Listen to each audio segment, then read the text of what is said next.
আপনি আপনি আমার ঠোঁটে এমন করে কামড় দেন কেন? বেবি, তোমার ঠোঁটগুলো না অনেক মিষ্টি। আপনি বারবার কেন আমার কাছে আসেন? কারণ আমি তোমাকে প্রচণ্ড পরিমাণে ভালোবাসি বেবি। আপনি কেন বোঝেন না? এই ভালোবাসাটা হয় না। আমি তো বলেছি আপনাকে ভালোবাসি না। কেন হয় না? আমি কি দেখতে খারাপ নাকি তুমি আমাকে ভালোবাসো না বলো? আমি তো জানি তুমি আমাকে কতটা ভালোবাসো। আমি কাউকে ভালোবাসি না।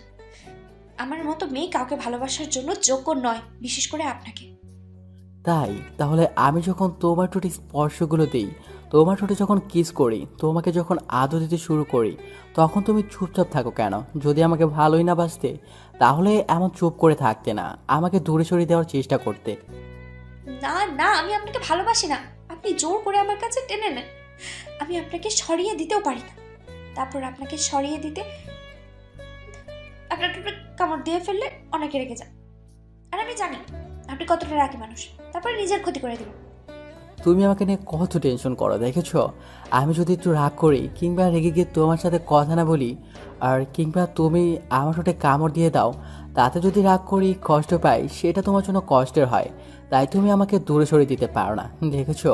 আর তুমি বলো যে তুমি আমাকে ভালোবাসো না, এটাই ভালোবাসা পাগলি। ভালোবাসতে ভালোবাসা মানুষটার সুখ দুঃখ সবটা দিয়ে খেয়াল রাখতে হয়। আমি কিসে কষ্ট পাই, কিসে আমার ভালো লাগা, সেটা তুমি খুব ভালো করেই জানো। ওই জন্য তুমি আমাকে দূরে ঠেলে দিতে পারো না, দেখেছো পাগলি? তুমি আমাকে অনেক ভালোবাসো, তাহলে কেন বলো না? মিথ্যা। আমি তো একটা গরিব ঘরের মেয়ে। আমার জন্য ভালোবাসা না। আমি চাইলেও আপনাকে দূরে সরিয়ে দিতে পারবো না, কারণ আপনি এই হসপিটাল মালিকের ছেলে। তাহলে আমি কি করে আপনাকে দূরে সরিয়ে দেবো বলেন? সেটা যদি হয় অন্য কেউ, তাহলে তাকে কাছে টেনে নিতে বলো। ছি ছি, আপনি এসব কি বলেন? আমাকে দেখে আপনার এতটা বাজে মেয়ে মনে হয়? আমি গরিব হতে পারি, কিন্তু আমার স্বভাবটা এতটা বাজে নয়। আব্বু আম্মু শিখিয়েছে কার সাথে কেমন বিহেভ করতে হয়। তাছাড়া আপনাকে আমি কেন জানি দূরে সরিয়ে দিতে চাইলেও পারি না। আপনি ততবারই আমার কাছে চলে আসেন। ওইটা তোমার ভালোবাসা বেবি, তুমি কেন বুঝতে পারো না? আর আমি তোমাকে প্রচণ্ড পরিমাণে ভালোবাসি। তুমি সেটা ফিল করতে পারো, হয়তো নিজের অবস্থানে কথা ভেবে আমাকে দূরে সরিয়ে দাও, কিন্তু দেখো, তুমি আমাকে অনেক বেশি ভালোবাসো। আমাকে ছাড়া থাকতেই পারবে না। কেন বুঝতে পারো না জান? তোমার এই অবহেলা আমি আর নিতে পারছি না, অনেক কষ্ট হয়। না না, আমি আপনাকে ভালোবাসি না। না কেন কিছু ফিল করতে চাই না। আমার অবস্থাটা ঠিক আছে। আল্লাহ আমাকে যেখানে রেখেছে অনেক ভালো রেখেছে। আমি চাই না আপনাকে বিয়ে করতে। একটা কথা কি জানেন তো, আমার মতো মেয়ে কাউকে ভালোবাসতে পারে না, কারো ভালোবাসাটা ডিজার্ভ করতে পারে না। আমি ভালোবাসার মতো কোনো মেয়ে নই। আপনি আমার থেকে অনেক ভালো মেয়ে পাবেন। প্লিজ আপনি এগুলো বন্ধ করুন। আর কখনো আমাকে ডিস্টার্ব করবেন না। অনেক কষ্টে আপনাদের হসপিটালে চাকরি পেয়েছি। আর আপনি যদি রোজ এমন পাগলামি করতে থাকেন, তাহলে চাকরিটা আমাকে ছেড়ে দিতে হবে। রাগ অভিমান যা দেখানোর আমার উপর দেখাও, বলেও চাকরিটা ছাড়ার চেষ্টা করবে না। না হলে তোমার তো কিছু করতে পারবো না, নিজেরই ক্ষতি করে ফেলবো পাগলি। কি কি কি করবেন আপনি?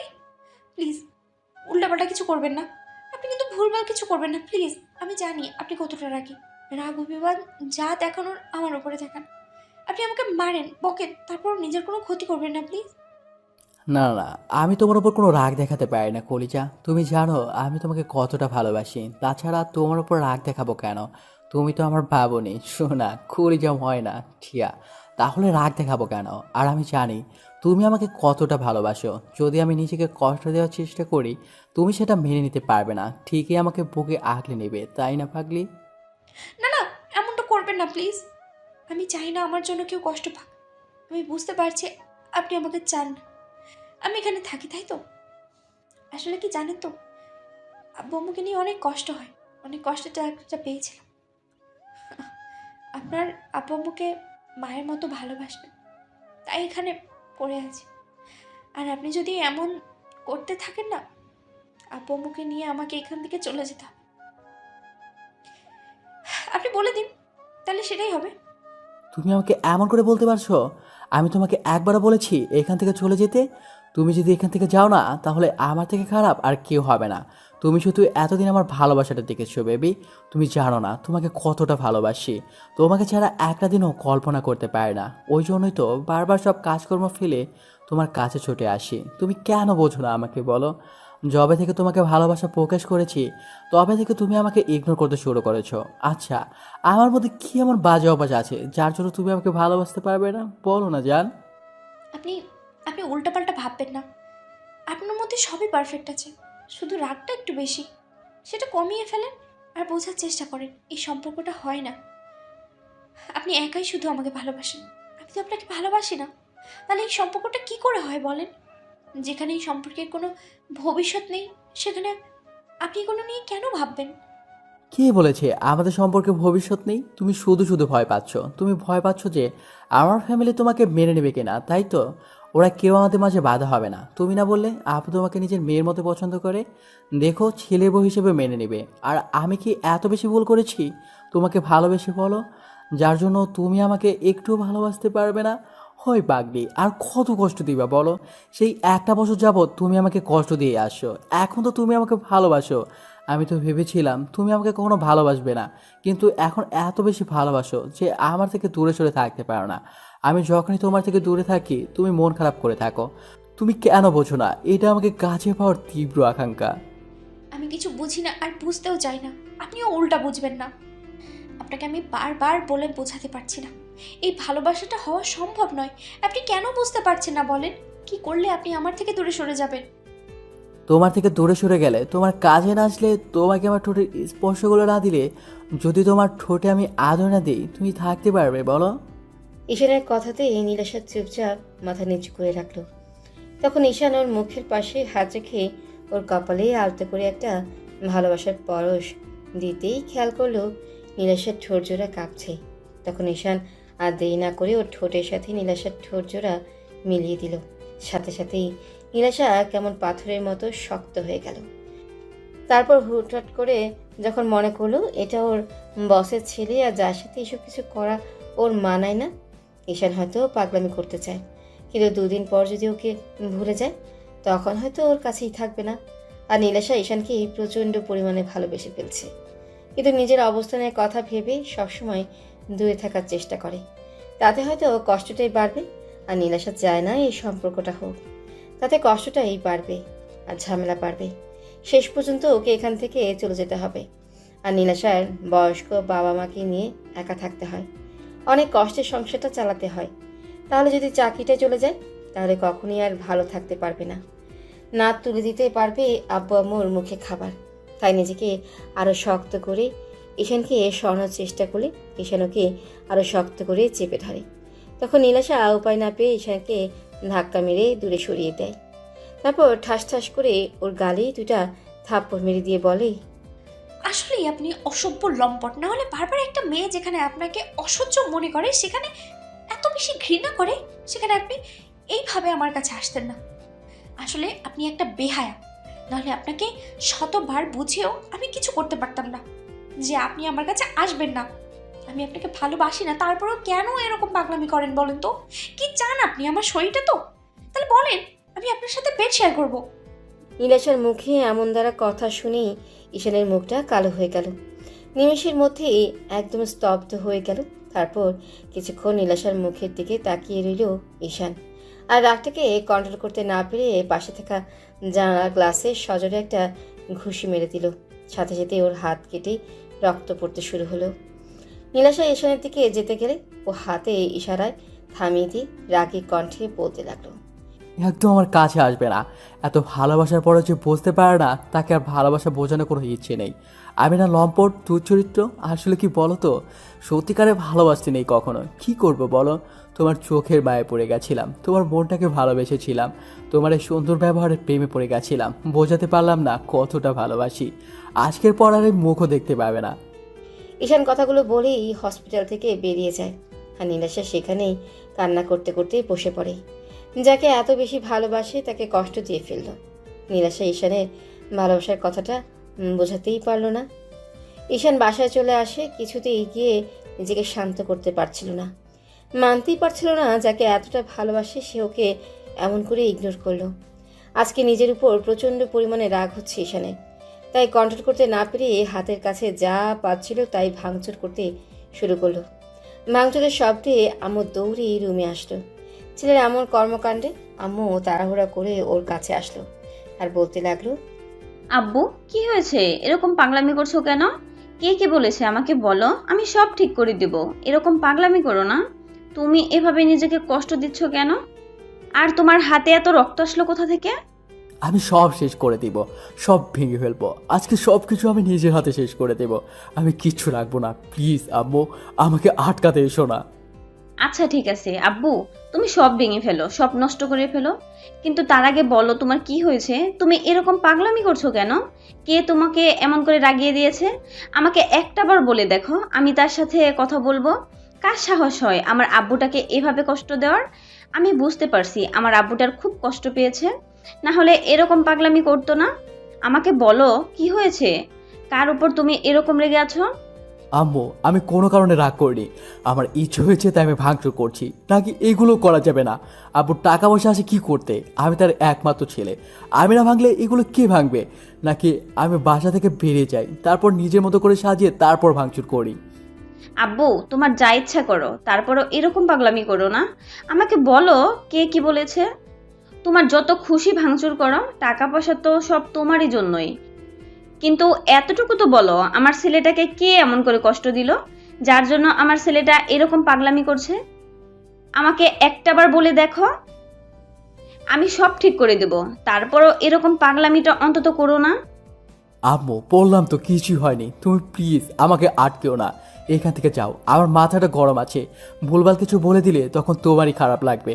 আমি না কাউকে ভালোবাসি, না কেউ আমাকে ভালোবাসে। আমি কাউকে চাই না। আমার লাইফে কারোর দরকার নেই। আমি একাই থাকতে পারবো। একা থাকলে তো আর মরে যাবো না। কে ভালোবাসেন আমার ছেলেটাকে বলো আব্বু। কার এত বড় সাহস আমার ছেলেটাকে এমন করে ফিরিয়ে দেয়? আমি দেখছি আমার ছেলেটাকে কে ভালোবাসে না। আমি তার সাথে কথা বলবো, তারপরও তুমি আমাকে বলো কে কি বলেছে। আম্মু, বললাম তো এখান থেকে যাও। প্লিজ আমাকে আর ডিস্টার্ব করো না। তারপর উল্টাপাল্টা কিছু বলে ফেললে তোমারই খারাপ লাগবে। আমাকে প্লিজ একটু একা থাকতে দাও। সেটা না হয় ঠিক আছে, তারপর তুমি একটু শান্ত হও। তুমি সব ভেঙে ফেলো, তারপরও একটু শান্ত হও। আমি এখান থেকে চলে যাচ্ছি, তারপরও তুমি একটু শান্ত হও। আম্মু, তুমি কি চাও? আমি নিজের কোনো ক্ষতি করে দেই? তাহলে সেটাই ভালো হবে, বলো। আমি তাহলে সেটাই করব। তারপর আমাকে ডিস্টার্ব করো না। আম্মু বুঝতে পারছে ঈশান খুব বেশি রেগে আছে আর কিছু একটা হারানোর ভয়ে কিংবা কিছু একটা না পাওয়ার আশঙ্কাতে এরকমভাবে কষ্ট পাচ্ছে। ঈশানের মুখে ভালোবাসার কথাটা শুনে আম্মু বুঝে গেছে হয়তো কোনো মেয়ের জন্য ঈশান এরকম পাগলামি করছে। ঈশান হয়তো কোনো মেয়েকেই খুব বেশি ভালোবাসে, যার জন্য এমন পাগলামি করছে। আম্মু কিছুদিন যাবৎ খেয়াল করছে ঈশান নিজে নিজে কিছু একটা ভাবেই আর একা একাই হাসে। খুব বেশি ভাবতে থাকে। যেটুকু সময় অফিসের দায়িত্ব সেটুকু। আব্বু এই বিষয় নিয়ে কয়েকবার আম্মুকে বলেছে, কিন্তু আম্মু বিষয়টা জানতেই পারেনি। অন্যদিকে ঈশান ভেবেছিল নীলাশাকে রাজি করিয়ে তারপর দুজনে এসে আব্বু আম্মুর সাথে কথা বলবে, তারপর ওদের বিয়েটা হবে। কিন্তু যেখানে নীলাশাই ওকে পছন্দই করে না, দুই চোখে সহ্য করতে পারে না, সেখানে ঈশান আর কাকে কি বলবে। তো আম্মু আর সেখানে দাঁড়ালো না, তাড়াহুড়া করে রুমে গেল। তারপর আব্বুকে কয়েকবার কল করতেই আব্বু রিসিভ করলো। আম্মু কান্না করে দিয়ে বলতে আরম্ভ করলো, ওগো, তোমার ছেলেটা তো পাগলামি করছে, প্লিজ তুমি বাসায় আসো। আমি ওকে থামাতে পারছি না, ও প্রচন্ড পরিমাণে রেগে আছে। হাতের কাছে যা পাচ্ছে সবই ভেঙে ফেলছে, তার উপর এত বেশি পাগলামি করছে যার জন্য আমার খুব ভয় লাগছে। ওর হাতে অনেকটা কেটে গেছে।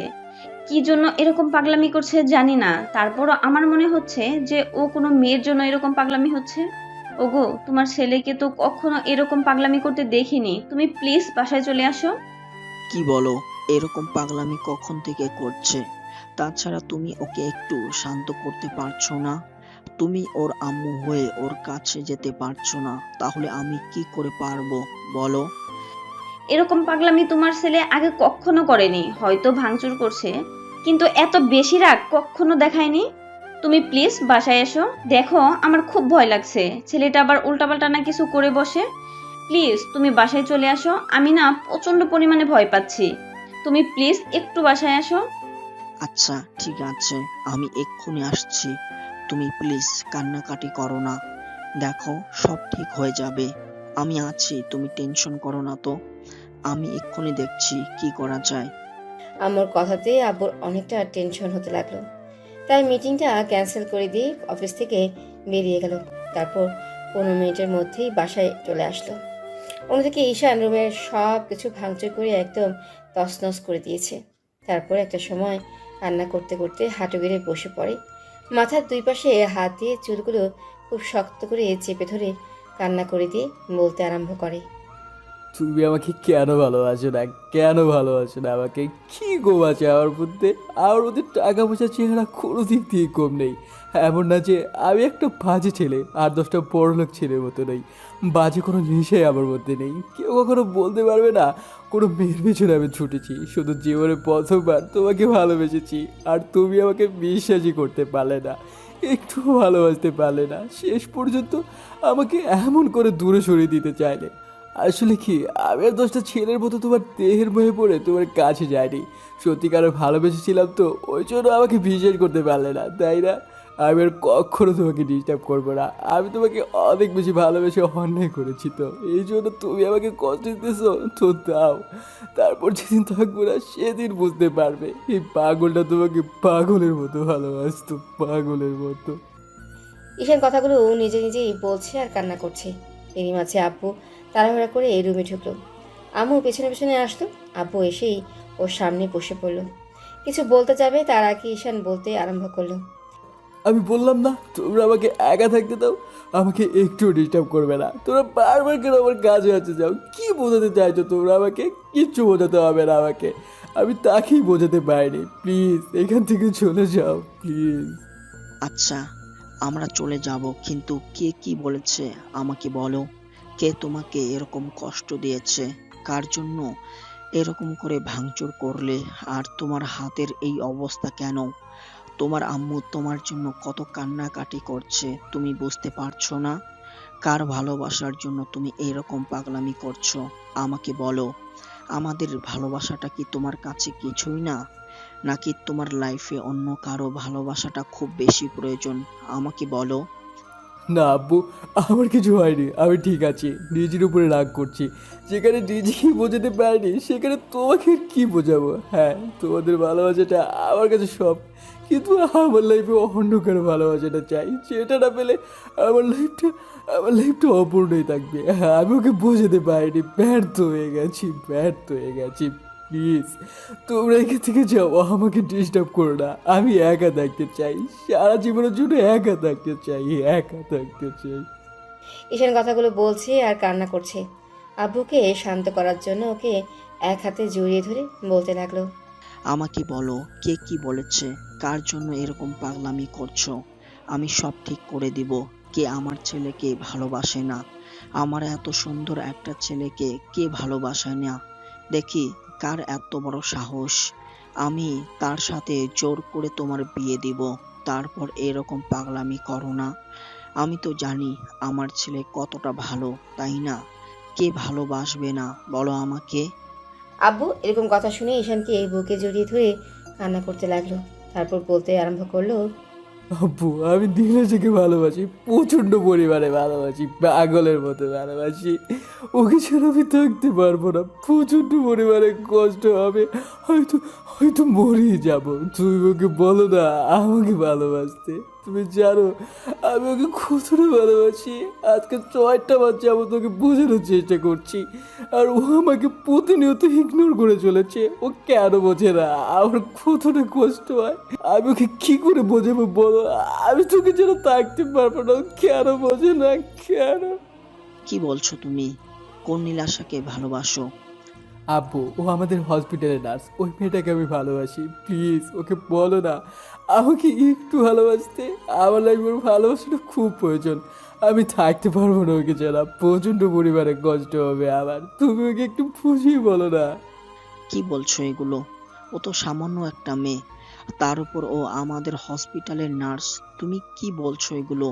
হ্যাঁ আব্বু, ও সামান্য মেয়ে, কিন্তু আমি ওই সামান্য মনটাকে ভালোবেসেছি, সহজ সরল ব্যবহারটাকে ভালোবেসেছি। ওর মায়ে পড়ে গেছি, আর কেউ কারো মায়ে পড়লে তাকে ছাড়তে পারবে বলো? আমি ওকে ছাড়তে পারবো না আব্বু, তুমি ওকে বলো না আমাকে একটু ভালোবাসতে। ও আমাকে প্রচণ্ড পরিমাণে ইগনোর করছে, যে কষ্টটা আমি সহ্য করতে পারি না। প্লিজ আব্বু, ওর ভালোবাসাটা আমার লাইফে এনে দাও, আমি থাকতে পারবো না ওকে ছাড়া। এটা কি করে হয় তুমি বুঝতে পারছো? ও সামান্য একজন নার্স আর গরিব ঘরের মেয়ে, আর তুমি কিনা শেষ পর্যন্ত ওর মায়ায় পড়লে, ওকে ভালোবেসে ফেললে। এটা কি করে সম্ভব বলো? তাছাড়া ওর থেকে কত ভালো মেয়ে তোমাকে পছন্দ করে। সেদিন আমার বন্ধুর মেয়ে তোমাকে পছন্দ করেছে, সেটা আমাকেই বলেছে। আর তুমি তো সেটা সেখানেই বারণ করে দিলে। আর শেষ পর্যন্ত আমাদের হসপিটালের সামান্য একটা নার্সকে তোমার পছন্দ হলো। এটা কি করে আমি মেনে নিব বলো? হ্যাঁ, ও সামান্য। আমি ওই সামান্য মেয়েটাকে ভালোবাসি। ও যদি অন্ধ হয়, ও অঙ্গ প্রত্যঙ্গগুলো নাও থাকে, তারপরেও আমি ওকে ভালোবাসি। আব্বু অত কিছু শুনতে চাই না, কিছু জানতেও চাই না। আমি ওকে ভালোবাসি আর ও কি চায়। আব্বু কি বলবে বুঝে উঠতে পারছে না, তাই চুপ করে আছে। ঈশান বুঝতে পারলো আব্বু ওদের সম্পর্কের বিষয়টা জানতে পেরে হ্যাপি নয়, তাই আব্বুকে ছেড়ে দিল। তারপর কিছুটা পিছিয়ে যেতে লাগলো। তখন আম্মু ওর কাছে যেতে গেলে ঈশান পিছিয়ে গেল আর বলতে আরম্ভ করলো, তোমরা কেউ আমার কাজে আসবে না, আমাকে কিচ্ছু বোঝাতে হবে না। আমি সবটা বুঝে গেছি। নীলাশা ঠিকই বলেছিল যে আমাদের সম্পর্কটা কখনোই হবে না, অন্তত আমার আব্বু সেটা হতে দেবে না। আব্বু, তোমার চুপ থাকাতে আমি বুঝে গেছি তুমি নীলাশাকে কখনো মেনে নেবে না, ওকে আমার থেকে দূরে সরিয়ে দিবে। এই জন্য ও বারবার বলে এই সম্পর্ক কখনো হবে না। ও বলেছিল জানো, যখন আমি ওকে প্রকাশ করেছি আমি ওকে ভালোবাসি, নীলাশা তোমার দয়াতে চাকরিটা পেয়েছে, তাই সেই দয়াটাও হারাতে চায় না। আর তুমি ওকে স্নেহ করো মেয়ের মতো, তাই তোমার কাছে ও তোমার ছেলেকে চাইতে পারবে না যে কিনা ওকে দয়া করে চাকরিটা দিয়েছে। আমার ভাবতেও অবাক লাগছে আমার আপু কিনা আমাকে মিথ্যে ভালোবাসা দেখায়, কিন্তু একটুও ভালোবাসে না। সামান্য শুধু গরিব আর ধনীর ব্যবধানের কারণে আমার ভালোবাসাটাকে আমার আব্বু মেনে নেবে না। তোমরা চলে যাও, আমার কাউকে দরকার নেই। যেখানে নীলাশায় আমাকে বুঝতে পারেনি এত ভালোবাসার পরেও, সেখানে তোমরা বুঝে কি করবে? তোমরা তো রঙিন চশমা পরে আছো, টাকা পয়সা তোমাদের কাছে সবচেয়ে বড়। থাকো তুমি তোমার টাকা নিয়ে। আজকের পর থেকে তুমি শুধু আবার পাল্টে যাওয়া দেখবে। আমি এমনভাবে নিজেকে চেঞ্জ করবো যেটা তোমরা কল্পনাও করতে পারবে না। আর ও আমাকে ভালোবাসে না, আমি ওকে বোঝাতে পারিনি এতদিনেও ওকে কতটা ভালোবাসি। ঈশান কথাগুলো বলে আবারও জানালার গ্লাসে সজোরে কয়েকটা ঘুষি মেরে দিল। সাথে সাথে কাটা জায়গা থেকে আরো রক্ত পড়তে আরম্ভ করলো। আম্মু কান্না করে দিয়ে দৌড়ে ঈশানের কাছে যেতে গেলে ও বলল, একদম আমার কাছে আসার চেষ্টা করবে না। আমি কাউকে ভালোবাসি না, না কেউ আমাকে ভালোবাসে। আমার প্রতি তোমাদের মিথ্যে হয়ে দেখাতে হবে না। তুমি আব্বুর মতো এগোনেই বসে থাকো, আমার কাউকে চাই না। আমি নিজেকেই তিলে তিলে শেষ করে দেব, তখন তোমরা ভালো থেকো। একদম আমার কাছে আসার চেষ্টা করবে না, তাহলে কিন্তু আমি নিজেকে শেষ করে দিব। আব্বু প্লিজ এরকম পাগলামি করো না। আমি বলছি তোমার আব্বু ওই মেয়েটাকে না মেনে নিলে আমি মেনে নেব। আমি দাঁড়িয়ে থেকে তোমাদের বিয়েটা দিয়ে দেব। তারপরও তুমি এরকম পাগলামি করো না। আম্মুর কথাটা একটু রাখো। তুমি জানো না তোমার আম্মু তোমাকে কতটা ভালোবাসে। তোমার কষ্ট হলে আমি সেটা সহ্য করতে পারি না আব্বু। প্লিজ একটু কথা শোনো, আমাকে একটু কাছে যেতে দাও। না, কেউ আমার কাছে আসবে না। তোমাদের কারো ভালোবাসা আমার দরকার নেই। আমি আজকে অনেক ভালোভাবে বুঝে গেছি তোমরা আমাকে কতটা ভালোবাসো, যার জন্য আমার ভালোবাসাটাকে মেনে নিতে পারছো না। আর আব্বু, আজকে থেকে তুমি শুধু তোমার ছেলের বাজে চেহারাটাই দেখতে পারবে। ঈশার কথাগুলো বলেই ওয়াশরুমে ঢুকে দরজাটা লাগিয়ে দিই। তারপর শাওয়ারটা ছেড়ে দিয়ে ভিজতে লাগলো আর চিৎকার করে কান্না করতে লাগলো। আব্বু আর আম্মু দুজনেই দরজা ধাক্কা দিতে লাগলো আর আব্বু বলতে লাগলো, ঈশান, আমার কথা শোনো। দেখো, ওর থেকে ভালো মেয়ের সাথে আমি তোমার বিয়ে দিব। দেখো, ওর থেকে সুন্দরী মেয়ে তোমার লাইফে আমি এনে দিব, যে কিনা তোমাকে ওর থেকেও বেশি ভালোবাসবে। আর ওই মেয়েটা তো বলেই দিয়েছে ও তোমাকে ভালোবাসে না। তাহলে তুমি কেন পাগলামি করছো? আমার কথাটা শোনো। আমি কি তোমার খারাপ চাইবো বলো? আমি সব সময় তোমার ভালো চাই। তাহলে কেন এরকম পাগলামি করছো? আমাকে একটু সময় দাও, আমি ওর থেকে ভালো মেয়ে তোমার জন্য এনে দেব। ওর থেকে ভালো মেয়ে আমার দরকার নেই, আবার ওকেই চাই। যেখানে আমি নীলাশাকে বোঝাতে পারিনি, সেখানে তোমাদের কি করে বোঝাবো? আমার আর কারো কথা শুনতে হবে না। আমি বুঝে গেছি তোমরা আমাকে কতটুকু ভালোবাসো। ও আমাকে ভালোবাসে না তো তোমরা সবাই শুধু আমার বলতে যাওয়াটা দেখবে। আমি যে বুকে ওর জন্য ভালোবাসা জন্ম দিতে পারি, সেই বুকে ওর জন্য প্রচণ্ড পরিমাণে অবহেলার ঘৃণাও জন্ম দিতে পারি। ও আজকে থেকে আমার পাল্টে যাওয়া দেখবে। আমি ওকে কত বেশি ইগনোর করতে পারি। ঈশান কথাগুলো বলেই কান্না করতে করতে ফ্লোরে বসে পড়লো আর আম্মু আব্বু অনেকক্ষণ যাবো তোকে ডাকাডাকি করলো। আম্মু কান্না করতে করতে এই রুম থেকে বেরিয়ে গেল। আব্বু ডাকাডাকি করেও যখন ওর রেসপন্স পেল না, তখন হতাশ রুম থেকে বেরিয়ে গেল। আম্মু কান্না করছে, তাই আব্বু বলতে লাগলো, আমার কথা শোনো, সব ঠিক হয়ে যাবে। ওই মেয়েটার জন্য 2 দিন পাগলামি করবে, তারপর সবই ঠিক হয়ে যাবে। একটু বোঝার চেষ্টা করো। তোমার ছেলেটা এরকমই, যে জিনিসটা খুব করে চায় সেই জিনিসটার জন্য পাগলামি করে। এখন ওই মেয়েটার প্রতি একটু মায়া পড়েছে, কিন্তু ওকে ভালোবাসে না, আবেগের বশে এরকমটা করছে। দেখো, সব ঠিক হয়ে যাবে। হ্যাঁ, আমার ছেলেটা তো এখনো ছোট আছে, যার জন্য আবেগের বশে এরকম করবে। আসলে কি বলতো, আমাদের ভালোবাসার কোনো মূল্যই তোমার কাছে নেই। তোমার কাছে নাম, যশ, প্রতিপত্তি, টাকা পয়সা এগুলোই সব কিছু, তাই না? একটা সময় দেখবে তোমার জন্য আমার ছেলেটা শেষ হয়ে যাবে, তারপরে তুমি বুঝতে পারবে আমার ছেলেটা ওই মেয়েটাকে কতটা ভালোবাসতো। ওই মেয়েটা আর আমার ছেলেটা কি এমন অন্যায় করেছে বলো, যার জন্য তুমি ওদের উপর খালি দায়িত্বের বোঝাটা চাপিয়ে দাও। ছোটবেলা থেকে ও নিজের কোনো ইচ্ছে আশা পূরণ করতে পারে না, তুমি ওকে যেটা বলো সেটাই শুনতে হয়। আর তুমি বলো ওর কোনো ইচ্ছা অপূর্ণ রাখুনি, যার জন্য আমার ছেলেটা ভেতরে ভেতরে ভেঙে যাচ্ছে। ছেলেটার বোঝার বয়স হতেই বিদেশে পাঠিয়ে দিলে, তারপর যখন দেশে ফিরে আসলো তখন একটা মেয়েকে ভালোবাসলো, আর তুমি তাকে ওর লাইফ থেকে ফিরিয়ে দিচ্ছ। একটা সময় তুমিও বুঝতে পারবে তুমি কতটা ভুল করেছো, তখন হয়তো আমার ছেলেটা ফুরিয়ে যাবে। শাইলা, আমার কথা শোনো, দেখো কিছু হবে না। তোমার ছেলে পাগলামি করছে, একটা সময় পাগলামিটা থাকবে না, তারপর দেখো সব আবার স্বাভাবিক হয়ে যাবে। হ্যাঁ হ্যাঁ হ্যাঁ, আমার ছেলে পাগলামি করে, আর আমিও একটা পাগল, যার জন্য এরকম একটা ছেলের জন্ম দিয়েছি। তুমি আর কিছুই বুঝাতে আসবে না আমাদের। আমার ছেলেটার যদি কিছু হয়ে যায় না, আমি সারা জীবনের জন্য তোমার থেকে দূরে চলে যাব। তুমি যেখানে নিজে ভালোবেসে বিয়ে করেছিলে, সেখানে আমার ছেলেটার ভালোবাসাটা কি তোমার মেনে নিতে খুব বেশি সমস্যা হচ্ছে? তুমি বুঝতে পারছো না, ওই মেয়েটা একটা সাধারণ ঘরের মেয়ে, গরিব ঘরের মেয়ে। ওকে আমার ছেলের পাশে দাঁড় করিয়ে আমি কি করে মানুষকে বলবো যে একটা নার্স আমার ছেলের বউ? আমি কি করে মানুষের সামনে মুখ দেখাবো বলো? বাহ, শেষ পর্যন্ত এরকম একটা কথা বলতে পারলে। ও গরিব বলে কি মানুষ না? তুমিও তো আমাকে গরিব ঘর থেকেই তুলে এনে বিয়ে করেছিলে। আমার আব্বুকে কি বলেছিলে, আমাকে যদি তোমার সাথে বিয়ে না দেয় তাহলে তুলে নিয়ে গিয়ে বিয়ে করবে। আর সেখানে শেষ পর্যন্ত কিনা একটা গরিব ঘরের মেয়েকে তোমার ছেলে ভালোবেসেছে বলে আজকে তুমি এমন করে তাকে দূরে সরিয়ে দিচ্ছ। তোমার কারণে একটা সময় আমার ছেলেটা শেষ হয়ে যাবে, আর সেদিনই আমার শেষ দিন হবে বলে দিলাম। আম্মু কথাগুলো বলেই রুম থেকে বেরিয়ে গেল রান্না করতে করতে। আব্বু কি করবে বুঝে উঠতে পারছে না, চুপচাপ রইল। অন্যদিকে ঈশান চলে আসার পর নীলাশা হাউমাউ করে কান্না দিয়ে হাঁটু করে বসে পড়ে। তারপর মুখে হাত দিয়ে বলতে আরম্ভ করে, এইটা আমি কি করলাম? যে মানুষটা আমাকে এত বেশি ভালোবাসে, আমার জন্য এত পাগলামি করে, আজকে 6টা মাস যাবত আমাকে ভালোবাসার কথা বলেছে, আমাকে শুধু পৌঁছানোর জন্য বারবার নিজের কাছে টেনে নিয়েছে। সুযোগ পাওয়ার সত্ত্বেও আমার গায়ে এমন করে টাচ করেনি, যার জন্য আমার কাছে মনে হয়েছে উনি আমার দিকে খারাপ নজর দেন। আমাকে হয়তো ভালোবাসার স্পর্শ দিয়েছে, কিন্তু এরকম কোনো বাজেভাবে স্পর্শ করেনি, যার জন্য আমি ওনাকে এমনভাবে আঘাত করলাম। কি করে পারলাম আমি ওনাকে ভাবে দূরে সরিয়ে দিতে? ছি, আমি আমার ভালোবাসাটাকে ধরে রাখতে পারলাম না। আপনি আমাকে মাফ করে দিবেন প্লিজ। আপনি এমন করে নিজেকে কষ্ট দেবেন না।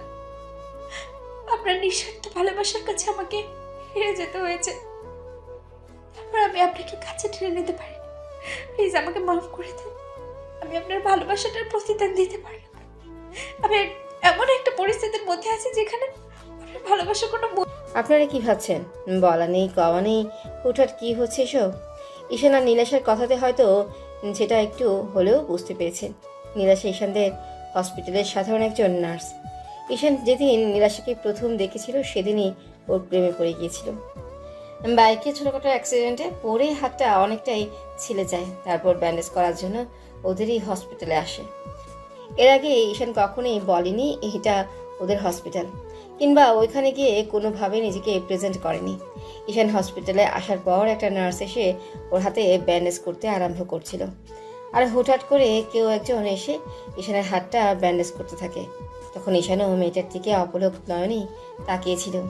ও ভাবতে পারেনি একটা মেয়ে এত সুন্দর হতে পারে। মেয়েটার মুখে একটা মায়া মায়া ভাব আছে। ঈশান সেদিন ড্যাব ড্যাব করে নীলাশার দিকে তাকিয়েছিল। তারপর ব্যান্ডেজ করা হয়ে গেলে নীলাশাও ঈশানের মুখের দিকে এক ধ্যানে তাকিয়েছিল।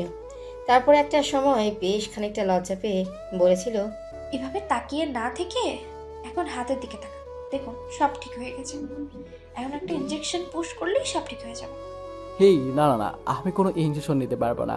আমার ওগুলো কোনো দরকার নেই। আমি এমনিতে ঠিক আছি। কেন ইনজেকশন নিতে পারবেন না কেন? হুম, বুঝতে পেরেছি। বাচ্চাদের মতো ভয় পাওয়ার কি আছে? হ্যাঁ, এই সামান্য বিষয় নিয়ে এত বেশি ভয় পান কেন? বড় দামড়া ছেলে, ইনজেকশন দেখলে হাত পা ছুটতে থাকেন কেন? হ্যাঁ, সাধারণ একটা বিষয়ে এত বড় একটা সুচ ফোটালে ভয় লাগবে না বলেন? ভালো একটা জায়গাতে ফুটো করে কিসব উল্টো পাল্টা জিনিস শরীরে ঢুকিয়ে দেন। এইসবের কোনো প্রয়োজন নেই। আমার শরীর এমনিতেই ফিট অ্যান্ড ফাইন আছে, তাই শ্বশুরকে ব্যস্ত করার কোনো দরকার নেই। আমাকে এভাবে টর্চার করবে না তো। কিচ্ছু হবে না, চুপ করে বসুন, এখানে দেখুন সব ঠিক হয়ে যাবে। তো ঈশান চলে আসতে গেলে তখন ঈশানের বন্ধুরা আবার ওকে জোর করে সেখানে বসিয়ে দেয়।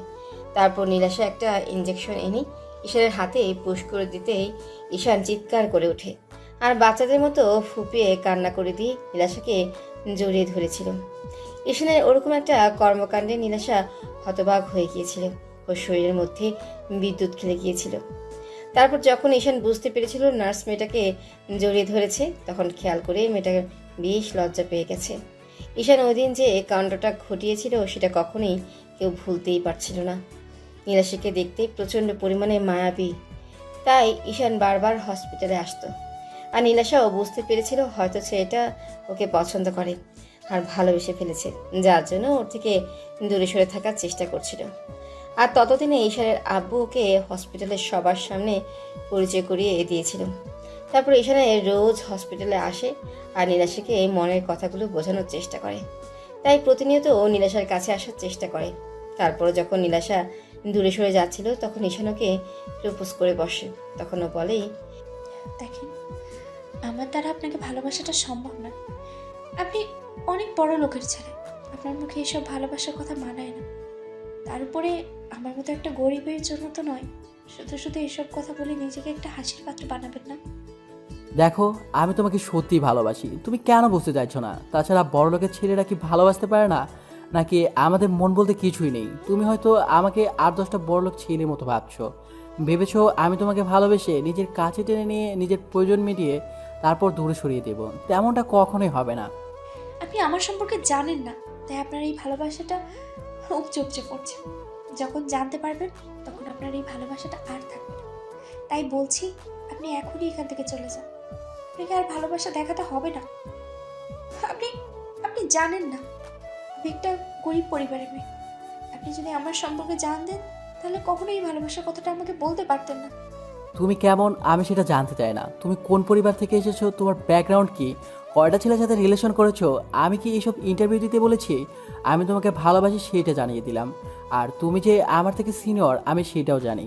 তাই আমি আর কিছু জানতে চাই না। তুমি আমাকে ভালোবাসবে, ব্যাস। তুমি সময় নাও, যত পারো সময় নাও, আর আমার সম্পর্কে জেনে নাও। আমি বিদেশ থেকে পড়ালেখা করে এসেছি, আর দরকার পড়লে তুমি আমার বন্ধু থেকে জেনে নিও। কালকে আমি ওকে পাঠিয়ে দেবো, ও সবটা বলে দেবে। কিন্তু আর কোনো কথা নয়, আমি যেটা বলেছি সেটাই হবে। তোমাকে আমার ভালোবাসতেই হবে। না বাসলে জোর করে নিয়ে গিয়ে বিয়ে করব, সেটা কি খুব ভালো হবে? তার থেকে সহজে বলে দাও আমাকে ভালোবাসো। ঈশানের এরকম দ্বারা পাগলামিতে নীলাশা সেদিন ভেবেছিল হয়তো এই ছেলেটা দুদিন পর ওকে ভুলে যাবে। কিন্তু দিন যতই যাচ্ছিল ঈশানের পাগলামিটা বেড়েই চলছিল। একটা মাস যেতে না যেতেই ঈশান নীলাশাকে ভালোবাসার গভীরতাটা বোঝাতে বন্ধুদের কথা মতো ওকে কাছে টেনে নিতে শুরু করে। আর মনের কথাগুলো বোঝানোর জন্য ওকে নানাভাবে নিজের স্পর্শগুলো দিতে শুরু করে। প্রথম প্রথম নীলাশার অস্বস্তি লাগলেও বুঝতে পারছিল যে ছেলেটাকে সত্যি ভালোবাসে, যার জন্য ওকে বারবার কাছে টেনে নেয়। নীলাশা মুখে না বলেও ঈশানের স্পর্শগুলো মন থেকে উপভোগ করত। তারপরও বুঝতে পারছিল এই সম্পর্কটা হওয়ার কোনো ভাবেই সম্ভব না। তার উপরে যদি ঈশানের আব্বু জানতে পারে তাহলে ওকে চাকরি থেকেই বের করে দিবে। সবকিছু বিবেচনা করে আর নিজের অবস্থানের কথা ভেবে নীলাশা ঈশানকে দূরে সরিয়ে রাখার চেষ্টা করছিল।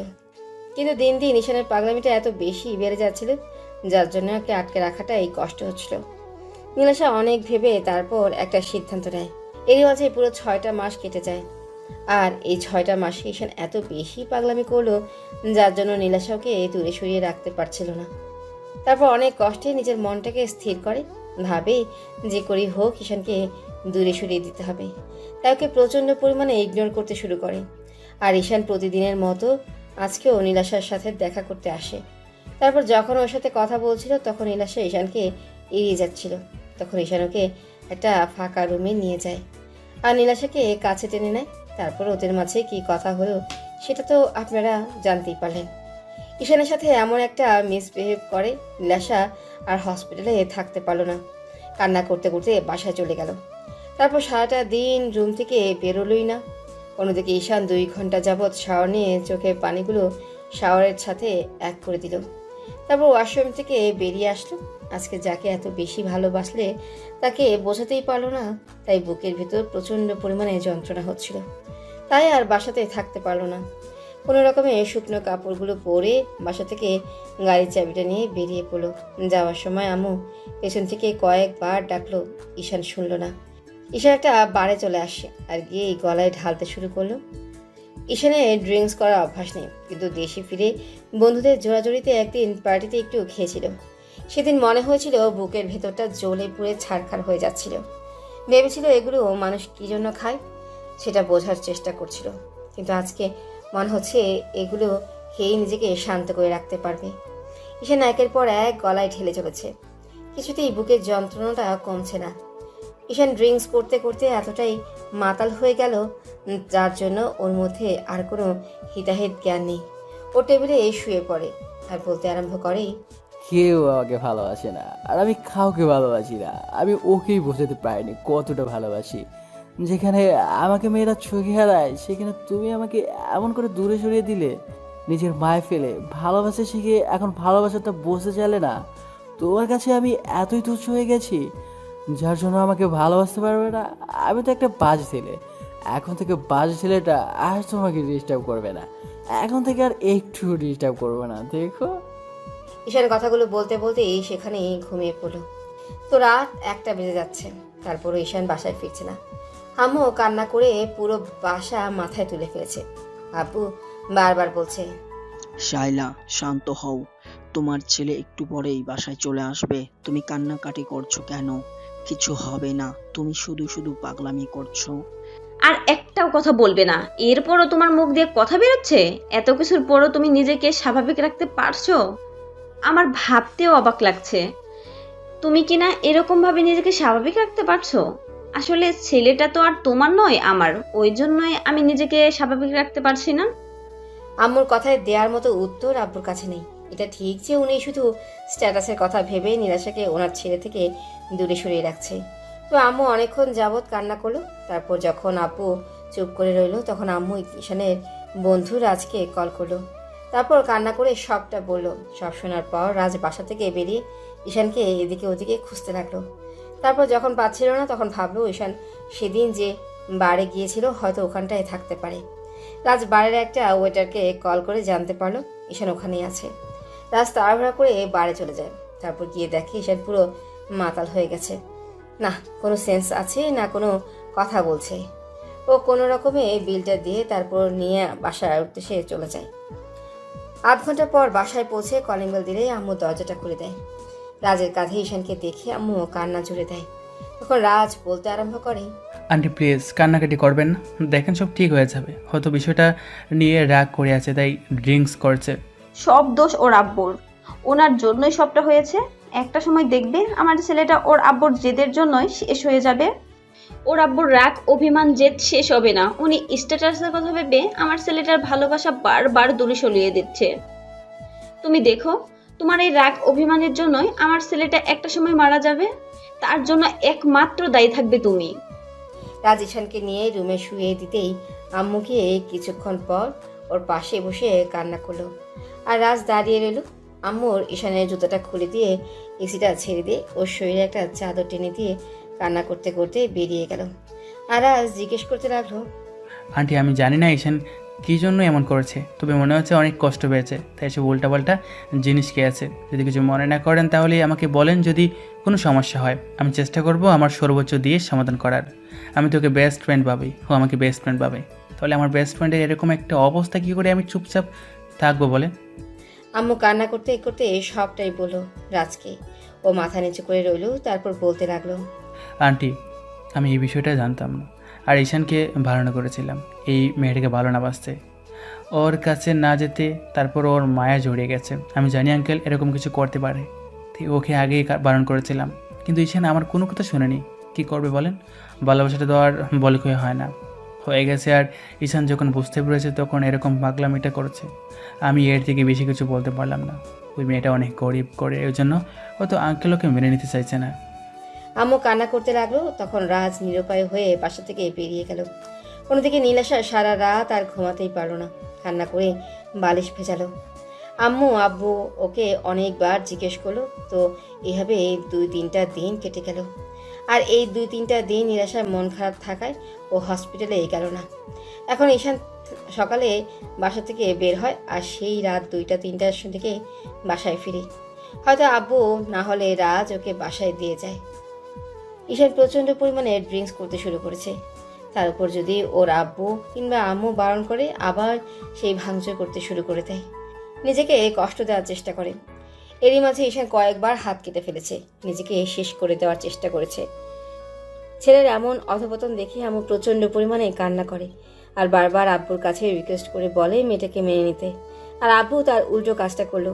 এসব জানতে পারলে ঈশানের আব্বুর প্রতি যতটুকু ভালোবাসা ছিল সেটুকু শেষ হয়ে যাবে।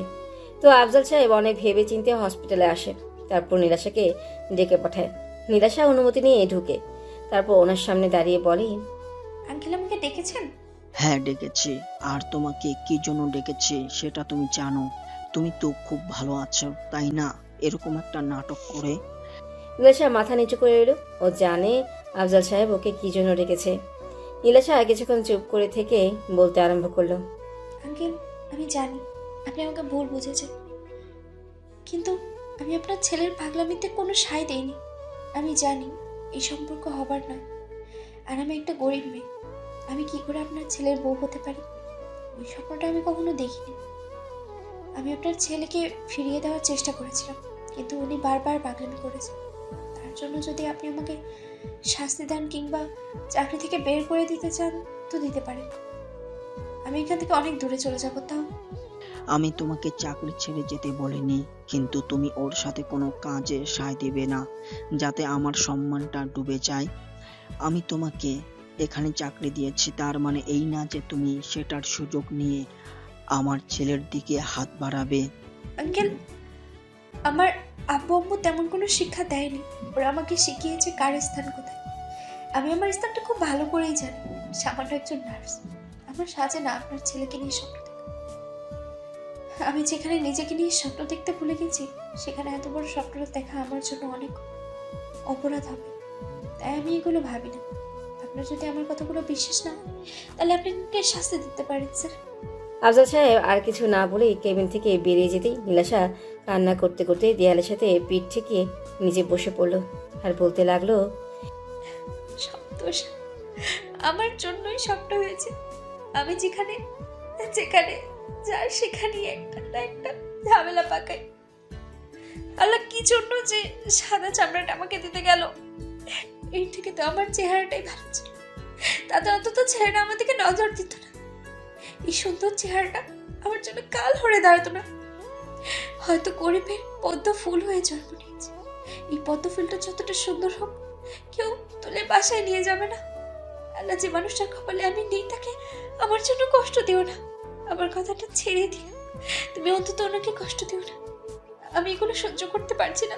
তুমি এর শেষ কোথায় বলে দাও আমাকে। এভাবে পুরো একটা মাস কেটে গেল। এরই মাঝে ঈশা নিজের বেহাল দশা করে ফেলেছে, পুরো পাগল হয়ে গেছে। এদিকে ওদিকে দৌড়ে বেরিয়েছে, আর সেদিনের পর থেকে ঈশান আর হসপিটালে যায়নি। এরই মাঝে কয়েকবার ঈশানের সাথে নীলাশার রাস্তায় দেখা হয়েছে।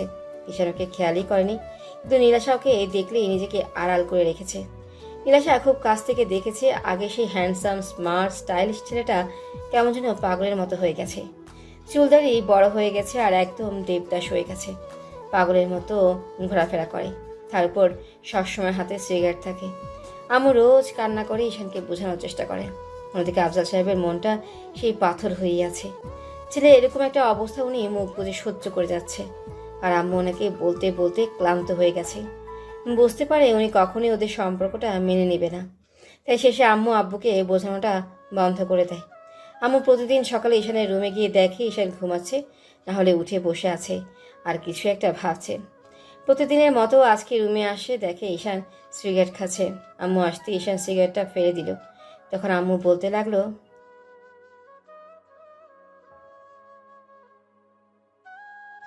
ঈশান কোনো কথাই বলছে না, আর আম্মু কান্না করতে লাগলো। তখন ঈশান বলল, আম্মু, এত টাকা পয়সা দিয়ে কি হবে যদি মনেই শান্তি না থাকে? প্রিয় মানুষটা যদি লাইফেই না থাকে, কি দরকার এত স্ট্যাটাস, ইগো নামডাক আর প্রতিপত্তি দিয়ে? টাকা পয়সা দিয়ে কি আব্বু আমার সুখটা কিনে দিতে পারবে? কখনোই না। আমি আমার লাইফ থেকে সুখটাই হারিয়ে ফেলেছি আম্মু। বুকের ভেতর না প্রচণ্ড পরিমাণে যন্ত্রণা হয় জানো তো, যার জন্য নিজেকে আটকে রাখতে পারি না, নিজেকে শেষ করে দিতে ইচ্ছে করে। কিন্তু শুধু তোমার মুখে দেখেছি বেঁচে থাকতে হয়। মরে গেলে তো একবারই মরে যেতে পারতাম, কিন্তু বেঁচে থেকে যে আমি প্রতিদিন মরে যাচ্ছি, আমি তোমাদের কি করে বোঝাবো বলো? তোমার পাল্টে যাওয়াতে, এরকম নিজেকে কষ্ট দেওয়াতে আমিও যে কষ্ট পাচ্ছি সেটা তুমি দেখতে পাচ্ছ না? নাকি আমার কষ্টটা তোমার চোখে পড়ে না? আম্মু, তুমি আমাকে মাফ করে দিও। আমি আর পারছি না নিজেকে ধরে রাখতে। এত কষ্ট কেন হয় বলো তো? ভালোবাসার যে এত যন্ত্রণা আমি আগে জানতাম না। নাহলে কখনোই ওই মেয়ে তো দূরে থাক, ভালোবাসার নামটাই মুখ দিয়ে উচ্চারণ করতাম না। কি করব? আমার বেহায়া মনটা ওই গরিব মেয়েটাকে ভালোবেসেছিল, যাকে তোমরা মেনে নিতেই পারলে না। আম্মু মুখে কাপড় চেপে কান্না করতে লাগলো, আর ঈশান দেয়ালে পিঠ ঠেকে দাঁড়িয়ে রইল। আম্মু রুম থেকে বেরিয়ে গেল, দরজায় আব্বু দাঁড়িয়ে আছে। ঈশান কিছুক্ষণ পর বাসা থেকে বেরিয়ে গেল। ঈশান এসব কথা বলতে চায় না, আর সেটাই বারবার হয়। বুকের ভেতরটা ভেঙে চলে যাচ্ছে। কষ্টগুলো ভুলতে বাড়ি গিয়ে ইচ্ছে মতো ড্রিঙ্ক করলো। সেদিন রাতে আর বাসায় ফিরল না। তখন হোটেলের দুজন ওয়েটার ওকে একটা রুমে দিয়ে আসে। পরদিন বাসায় আসলে আম্মু অনেক কান্নাকাটি করলো, আর আব্বু প্রচণ্ড পরিমাণে বকাঝকা করলো, আর বলতে আরম্ভ করলো, তোমাকে অনেক লাই দিয়েছি, আজকের পর থেকে তোমার বাসা থেকে বেরোনো বন্ধ।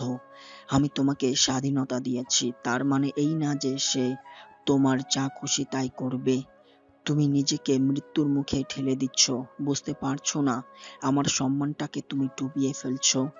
এসব আজে বাজে ছাইপাশকে নিজের শরীরটাকে তো শেষ করে দিচ্ছ, আর তোমার আম্মুকেও কষ্ট দিচ্ছ, আর আমার টেনশনটা বাড়াচ্ছ।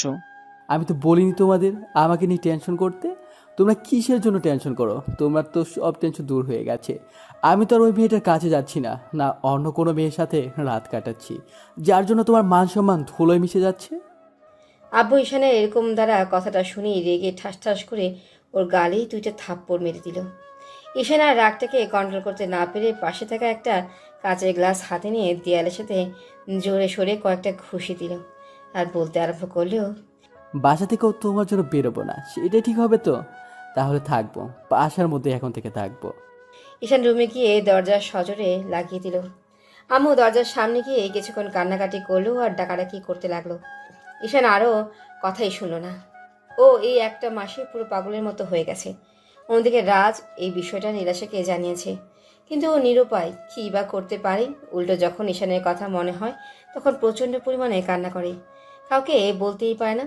আব্বু আম্মু ওকে এরকম চুপচাপ থাকতে দেখে ওকে অনেকবারই জিজ্ঞেস করেছে কি হয়েছে। নীলাশা তারপরেও কিছু বলেনি। এভাবে আরও 4-5টা দিন কেটে গেল। এরই মাঝে বাসা থেকে ঈশান আর বের হয়নি। খাওয়া দাওয়াটা বন্ধ করে দিয়েছে, এখন রুম থেকেও বের হয় না। আব্বু আম্মু রুমের সামনে এসে দরজা ধাক্কাধাক্কি করলে ঈশান বারবার বলেছে, এভাবে যদি বারবার ডিস্টার্ব করতে থাকো না, তাহলে নিজেকেই শেষ করে দিব। তাহলে করো ডিস্টার্ব, তোমরা কেউ আমাকে ডিস্টার্ব করবে না। আর যদি বেশি ডিস্টার্ব করো তাহলে পৃথিবী থেকেই চলে যাব, যেখানে গেলে আর খুঁজেই পাবে না। ঈশানের এখন শরীরে বেহাল অবস্থা, শরীরে যেন আর কোনো শক্তি অবশিষ্ট নেই। তারপর রুমের মধ্যে শুয়ে বসে সিগারেট খায়। আম্মু ঈশানের কর্মকাণ্ডের জন্য শুধু আব্বুকে দায়ী করছে। সেই কবে থেকে আম্মু আব্বুর সাথে কথাগুলো বলা বন্ধ করে দিয়েছে। সপ্তম দিনের মাথায় আব্বু রাতে বাসায় আসলে আম্মু আব্বুর পা জড়িয়ে ধরে কান্না করে বলতে লাগলো, ওগো তুমি আমার ছেলেটাকে বাঁচতে দাও, তুমি ওর ওপর এতটা জুলুম করো না। ও অন্যায় করে থাকলে তার শাস্তি আমাকে দাও, তারপরে ওকে এরকম শাস্তি দিও না। আমি আমার ছেলেটাকে নিয়ে অনেক দূরে চলে যাব। ঈশান ওই মেয়েটাকে বিয়ে করলেই তো তোমার সমস্যা। ওর সাথে তুমি ঈশানকে মেনে নিতে পারবে না তো? তোমার সম্মানে দাগ লেগে যাবে তো? তেমন কিছুই হবে না। তার আগেই আমরা এখান থেকে অনেক দূরে চলে যাব। তারপরে আমার ছেলেটাকে দয়া করে বাঁচতে দাও। ওর ভালোবাসাটাকে এভাবে কেড়ে নিয়ে ওকে নিঃস্ব করে দিও না। আমাকে একটু দয়া করো। আমি আমার ভালোবাসা থেকে তোমার কাছে ভিক্ষা চাইছি। আমার ছেলেটার জীবন তুমি ভিক্ষে দাও। আম্মুর এত আকুতি মিনতির পরও আব্বু কিছু বলছিল না। আম্মু আধ ঘন্টা যাবত ওনার পা জড়িয়ে ধরে কান্না করলো, কথাগুলো বললো। তারপর যখন আব্বু শুনলো না, তখন আম্মু কান্না করতে করতে রুম থেকে বেরিয়ে গেল। অন্যদিকে ঈশানের শরীরের বেহাল দশা হয়ে গেছে। কেউ আর ওই দিনের পর থেকে ঈশানের রুমে যেতে পারেনি। আম্মু যতবার রুমে যাওয়ার চেষ্টা করেছে, ঈশান ততবারই নিজের ক্ষতি করে দিবে বলেছে। কিন্তু এখন যেন শরীরে আর চলছিল না। যেটুকু শক্তি অবশিষ্ট ছিল, নেশা করে সেটাকে যেন শেষ করে দিয়েছে। এখন নিঃশ্বাসটা ত্যাগ করাটা এই সময়ের ব্যাপার হয়ে গেছে। বিছানা ছেড়ে আর উঠতেই পারছে না, আর রুমেও কেউ যেতে পারে না, যার জন্য কেউ ঈশানের অবস্থাটা দেখতে পাচ্ছে না। রাতে ঈশান শুয়ে শুয়ে ভাবছে, এরপর হয়তো আর কখনো পৃথিবীর আলোটা দেখা হবে না, কারণ শরীরটা আর সায় দিচ্ছে না। এই মুহূর্তে খুব ইচ্ছে করছিল প্রেয়সীর মুখটা একবার দেখতে, যার জন্য এত কঠিন আয়োজন। হয়তো সেই সুযোগটা আর কখনো হবে না। তাই ফোনের গ্যালারিতে থাকা নীলাশার একটা ছবি বের করে ওর মায়াবী চেহারাটা বারবার দেখতে লাগলো। তারপর একটা সময় নিজেই বলতে লাগলো, খুব বেশি ভালোবেসে ফেলেছিলাম তো, ওই জন্য বুঝতেই পারলে না প্রেয়সী। তোমাকে আর কিভাবে বোঝাবো, যেখানে আব্বু আম্মুকে বোঝাতে পারলাম না। আর তুমি তো অন্যর মেয়ে ছিলে, আমার আর কিছু বোঝানোর নেই তোমাকে। আজকের পর হয়তো তোমাকে আর দেখতে পারবো না, সামনে থেকে দেখতে না পারলেও ফোনে তোমাকে একবার শেষবারের মতো দেখে নিলাম পাগলি। তবে জানো তো পাগলি, আমি যদি কখনো আল্লাহর কাছে কিছু চাওয়ার সুযোগ পাই না, শুধু তোমাকেই চাইবো। ভেবে নিব হয়তো আমার কপালে তুমি ছিলে না। তবে একটা কথা মনে রেখো, ভুলেও কখনো কাউকে ভালোবেসে ফেলো না, না হলে আমার কষ্টটা সেই দিন বুঝতে পারবে। বুকের মাঝে প্রচণ্ড পরিমাণে যন্ত্রণা হচ্ছে, তাই আর থাকতে পারলো না। আস্তে আস্তে ঈশানের চোখ জোড়া বন্ধ হয়ে আসলো। পরদিন যখন আম্মু ওকে ডাকতে আসলো, তখন ঈশানের কোনো সারা শব্দ পাচ্ছিল না। তখন আম্মু কান্না করতে করতে পুরো বাড়ি মাথায় করে ফেললো। আব্বু দৌড়ে এসে বলতে লাগলো, শাইলা, কি হয়েছে? এইভাবে চিৎকার করছো কেন? ওগো আমার মনে হয় আমার ছেলেটা উল্টাপাল্টা কিছু করে ফেলেছে। প্লিজ তুমি দরজাটা ভেঙে ফেলো। ও কথা বলছে না। আমি সেই আধ ঘন্টা যাবৎ ছেলেটাকে ডেকে যাচ্ছি। ও যেটা বলেছিল সেটাই করেছে। দেখেছো তোমার রাগের কাছে আমার ছেলেটাকে হারিয়ে ফেলছি। এরই মাঝে বাসার কাজের লোকগুলো সেখানে আসলো। আব্বু কাজের লোকের সাহায্যে দরজাটা ভেঙে ফেলল। ঈশান বিছানায় এলোমেলো হয়ে পড়ে আছে। আব্বু গিয়ে ওকে ডাকতে লাগলো। ঈশানের কোনো সারা শব্দ নেই। আম্মু কান্না করতে করতে এই ফোনটা হাতে নিয়ে খেয়াল করলো সেখানে একটা মেয়ের ছবি। বুঝতে বাকি রইল না এই মেয়েটার জন্য ছেলেটা এমন পাগলামি করছে। আব্বু অনেক ডাকাডাকি করেও কোনো কাজ হলো না। তখন কাজের লোকের সাহায্যে ধরাধরি করে ঈশানকে ওদের হসপিটালে নিয়ে গেল। আফজাল সাহেব চিৎকার করে ডাক্তার ডাকতেই ডক্টর এসে ওনার সামনে দাঁড়ালো। আর ঈশানের এমন অবস্থা দেখে বলতে আরম্ভ করে, আফজাল সাহেব, ছেলের এই অবস্থা কেন? কি হয়েছে? ডক্টর, আগে আমার ছেলেকে বাঁচান। নার্স, কুইক অক্সিজেন রেডি করো, ওকে থিয়েটারে নিয়ে যাও। ডক্টরের কথাতে তাড়াহুড়া করে নীলাশা আসলো। আর এসে যাকে দেখলো তাকে দেখার পর বুকের ভেতরটা কেঁপে উঠল। ওর চোখ দিয়ে আপনা আপনি পানি বের হতে শুরু করলো। তারপরও সব কিছু ভুলে গিয়ে ঈশানকে স্ট্রেচারে করে অপারেশন থিয়েটারের দিকে নিয়ে যেতে লাগলো। নীলাশা ঈশানের মুখের দিকে তাকিয়ে আছে। ওর প্রচণ্ড পরিমাণে ভয় হচ্ছে। মনে হচ্ছে এই মানুষটা ওর থেকে দূরে চলে যাবেই, হয়তো আর কখনো এই মানুষটার মুখটা দেখতে পারবে না। অপারেশন থিয়েটারে নিয়ে যেতেই ডক্টর অপারেশন শুরু করে দেয়। আর বুঝতে পারে অনেকগুলো ঘুমের ওষুধ খেয়ে নিয়েছিল, যার জন্য শরীরের অবস্থা খারাপ হয়ে গেছে। আর না খেয়ে থাকার ফলে শরীরটা নিঃশেষ হয়ে গেছে। নিঃশ্বাস নিতেই ওর কষ্ট হচ্ছে। 1 ঘন্টা পর ডক্টর বেরিয়ে আসে। তারপর বেরিয়ে আসতেই আম্মু বলতে আরম্ভ করে, ডক্টর, আমার ছেলের কি অবস্থা? ও বাঁচবে তো? আমি ওকে আবার সে আগের মতো আগের অবস্থায় ফিরে পাবো তো? ও আমাকে আম্মু বলে ডাকবে তো? ম্যাডাম, আপনি শান্ত হন। ঈশান ঠিক আছে, আসলে অনেকটা টেনশন করছে, আর অনেক দিন যাবৎ খাবারটাও ঠিকমতো খায় না। তার উপর কাল রাতে মনে হয় অনেকগুলো স্লিপিং পিল খেয়ে নিয়েছিল, যার জন্য এই অবস্থা হয়েছে। টেনশন করবেন না, সব ঠিক হয়ে যাবে। কিন্তু এটা বলুন তো, ছেলেটার এই অবস্থা হলো কি করে? ডক্টরের কথা শুনে আম্মু হাউমাউ করে কান্না করে দিল। আফজাল সাহেব মাথা নিচু করে রইল। এই মাঝে আম্মু খেয়াল করলো কিছুটা দূরে একটা মেয়ে দাঁড়িয়ে কান্না করছে। আম্মুর বুঝতে বাকি রইল না এটাই ওনার ছেলের সেই অবাধ্য ভালোবাসা। হসপিটালে আনার আগে ঈশানের হাতে যখন ফোনটা ছিল তখন আম্মু এই মেয়েটার ছবিটাই দেখেছিল। নীলাশাকে দেখে আম্মু ওর কাছে আসলো, তারপর একটা হাত ধরে বলতে আরম্ভ করলো। তুমি নীলাশা তাই না? নীলাশা মাথা নিচু করে নিল। আম্মু ওর হাতটা 2 হাতে জোর করে ধরে বলতে লাগলো। দেখেছো মামনি, তোমাকে ভালোবেসে আমার ছেলেটার কি অবস্থা হয়েছে। আমার ছেলেটাকে একটু দয়া করো, একটু তোমার ভালোবাসাটা ভিক্ষে দাও। আমি কথা দিচ্ছি, ওর আব্বু মেনে না নিলেও আমরা এখান থেকে অনেক দূরে চলে যাব। তারপর আমার ছেলেটাকে একটু বাঁচতে দাও। ও তোমাকে ভালোবেসে খুব বেশি অন্যায় করে ফেলেছে বলো? ও খুব বেশি অপরাধ করে ফেলেছে বলো? তোমার ভালোবাসাটা কি ওর জন্য এত বেশি অন্যায় ছিল? আমি তোমার পায়ে ধরে ওর ভালোবাসাটা ভিক্ষে চাইছি, তারপরে তুমি ওকে ফিরিয়ে দিও না। ও বাঁচতে পারবে না তোমাকে না পেলে। আমার একমাত্র ছেলেটাকে একটু বাঁচার সুযোগ দাও। আমাদের মা ছেলের ওপর এটুকু দয়া করো। আম্মু নীলাশার পা ধরতে গেলে ও সরে গেল। আর আব্বু বলতে লাগলো। শাইলা, কি পাগলামি করছো তুমি? চুপ, একদম চুপ। আর একটাও কথা বলবে না তুমি। আজকে তোমার জন্য আমার ছেলেটার এই অবস্থা। তুমি আমাকে আর আমার ছেলেকে অনেক দয়া করেছো, আর করতে হবে না। এবার অন্তত আমাকে ছেড়ে দাও। এবার অন্তত আমার ছেলেটাকে বাঁচতে দাও। আমি ওকে নিয়ে এখান থেকে অনেক দূরে চলে যাব। সেখানে তুমি আর তোমার কোনো স্ট্যাটাসই থাকবে না। শাইলা, আমার কথাটা শোনো। আমি আর কিচ্ছু শুনতে চাই না। তুমি আমার নামটাও ধরে ডাকবে না। তোমার ভালোবাসার উপর থেকে আমার পুরো বিশ্বাসটাই উঠে গেছে। তোমার প্রতি এখন শুধু আমার ঘৃণাটা জমে গেছে, ঘৃণা। শুধু তুমি আমার স্বামী বলে তোমাকে এতদিন কিচ্ছু বলিনি, কিন্তু আজকে আমি আর থামবো না। মামনি, তুমি আমাকে একটু দয়া করো। আমি তো তোমার মায়ের মতো বলো। তোমার মা যদি তোমার কাছে কিছু ভিক্ষে চাইতো তাহলে তুমি দিতে না বলো?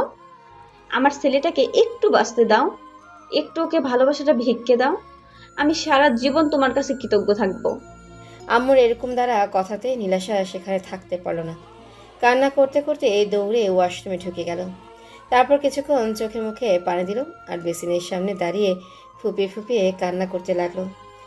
এটা এটা আমি কি করলাম? যে মানুষটা আমাকে নিজের থেকে বেশি ভালোবাসে তাকে এমন করে কষ্ট দিলাম। এর থেকে তো উপরওয়ালা আমাকে দিয়ে গেলেই পারত। আমি সব জায়গাতে যাওয়াকে মিলাফাকি বলি। আমাকে যে এত বেশি ভালোবাসে তাকে এত বেশি কষ্ট দিয়ে ফেললাম। আমি কি করে ওনার সামনে গিয়ে দাঁড়াবো? উপরওয়ালা আমাকে এমন একটা কপাল দিয়ে পৃথিবীতে পাঠিয়েছে যে ওনার কপালে ভালোবাসার লেখা নেই। এরই মাঝে এখানে সব ফ্রেন্ড বিষয়টা জানতে পেরে হসপিটালে চলে আসছে। আর রাজ এসেই আম্মুকে একটা জায়গায় নিয়ে জোর করে বসালো। আর আম্মু বারবার ওকে বলতে লাগলো। রাজ, আমার ছেলেটাকে আবার আগের মতো ফিরিয়ে দে আব্বু। আমি ওকে ছাড়া থাকতে পারবো না। তুই তো জানিস ও আমার একমাত্র ছেলে। তুই তো আমার ছেলের মতো, বল। তুই তোর বন্ধুকে একটু বল না। আমি ওকে নিয়ে এখান থেকে অনেক দূরে চলে যাব। ওই মেয়েটাকে আমি অনেক বুঝিয়েছি, তারপরও নিজের জেদের কাছে অটল। ও হয়তো ঈশানের আব্বুর জন্য ওকে অমন করে দূরে সরিয়ে দিচ্ছে। আমি বুঝতে পারছি ও হয়তো ঈশানকে ভালোবাসে, কিন্তু নিজের অবস্থানের কথা ভেবে ওকে দূরে সরিয়ে দিচ্ছে। আম্মু অনেকক্ষণ যাবৎ রাজার একটা হাত ধরে কান্নাকাটি করতে লাগলো। রাজার উপায় না পেয়ে নীলাশাকে খুঁজতে লাগলো। তারপর নীলাশাকে খুঁজে পেল হসপিটালের এক কোনায়। নীলাশা দেয়ালে পিঠ থেকে কান্না করছে। এমন কিছু দেখে রাজ বলতে আরম্ভ করলো। এই কি, আপনি কান্না করছেন কেন?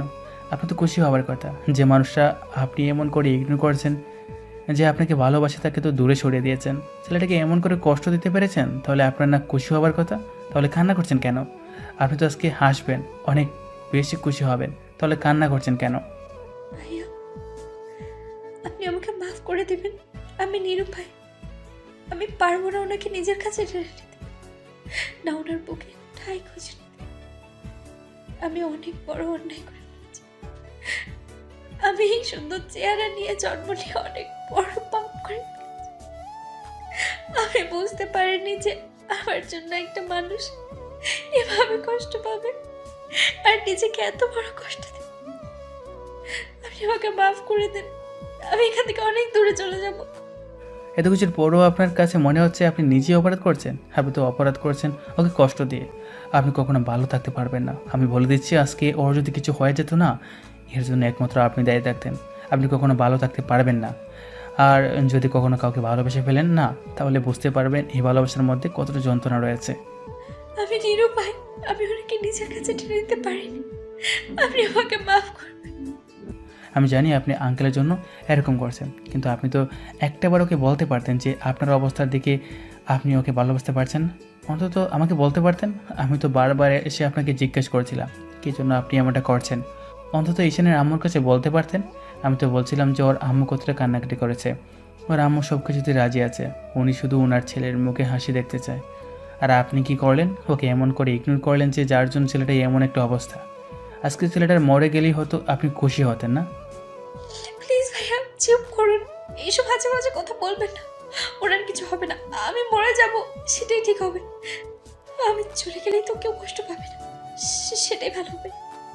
বুঝেছি, আপনার সাথে কথা বলে কোনো লাভ নেই। এসব বিষয় নিয়ে আপনাকে আর বলবো না। ঈশানের আম্মু ওকে নিয়ে অনেক দূরে চলে যাবে। আন্টি বুঝতে পেরেছে আপনি ঈশানকে ভালোবাসার পরও কখনো মেনে নেবেন না। রাজ গিয়ে আম্মুর সাথে কথা বলে সব শোনার পর আম্মু বলতে লাগলো, আমার সব বোঝা হয়ে গেছে। কেউ কারোর জন্য না, আমি আমার ছেলেকে নিয়ে এখান থেকে অনেক দূরে চলে যাব। সারাটা দিন ঈশানের জ্ঞান ফিরল না। রাত 12টার দিকে নীলাশা বাসায় যেতেই ওর আব্বু বলতে আরম্ভ করলো। মামুনি, তোমার সাথে কিছু কথা আছে। নীলাশা আব্বুর সামনে দাঁড়াতেই উনি বলতে আরম্ভ করলো, শোনো মামুনি, আমি তোমার বিয়ে ঠিক করে ফেলেছি। কিছুদিন যাবৎ ভেবেছি, তোমার বয়স হয়েছে, আমাদেরও বয়স হয়েছে, যে কোনো সময় আমরা চোখ বন্ধ করে নিতে পারি। তাই আমি চলে যাওয়ার আগেই চাই আমার মেয়েটা কোথাও ভালো আছে সেটা দেখে যেতে। কিন্তু আব্বু, আর কোনো কিন্তু নয়, আমি যেটা বলছি সেটাই হবে। তুমি বা কতদিন এভাবে থাকবে বলো? আব্বু, আমি চলে গেলে তোমাদের কি হবে? আমি যদি বিয়ে করে এখান থেকে চলে যাই, তাহলে তোমাদের কে দেখবে? সেটা তোমাকে দেখতে হবে না। ছেলে পক্ষ সবাই শুনেছে, ওরা সবটা জেনে শুনেই রাজি হয়েছে। ওরা বলেছে বিয়ের পর তোমাকে চাকরিটা করতে হবে না। ওরা সব কিছুতেই রাজি আছে। আর এটাও বলে দিয়েছে আমাদের ফ্যামিলির পুরো দায়িত্বটা ওদের। ছেলে তোমাকে অনেক আগে থেকেই পছন্দ করেছে। তাই আমি চাই না এরকম একটা ভালো সম্বন্ধ হাতছাড়া করতে। হয়তো আমাদের একটু কষ্ট হবে, তারপরেও যে টাকাটা আছে সেই দিয়ে আমরা দিব্যি চলে যাব।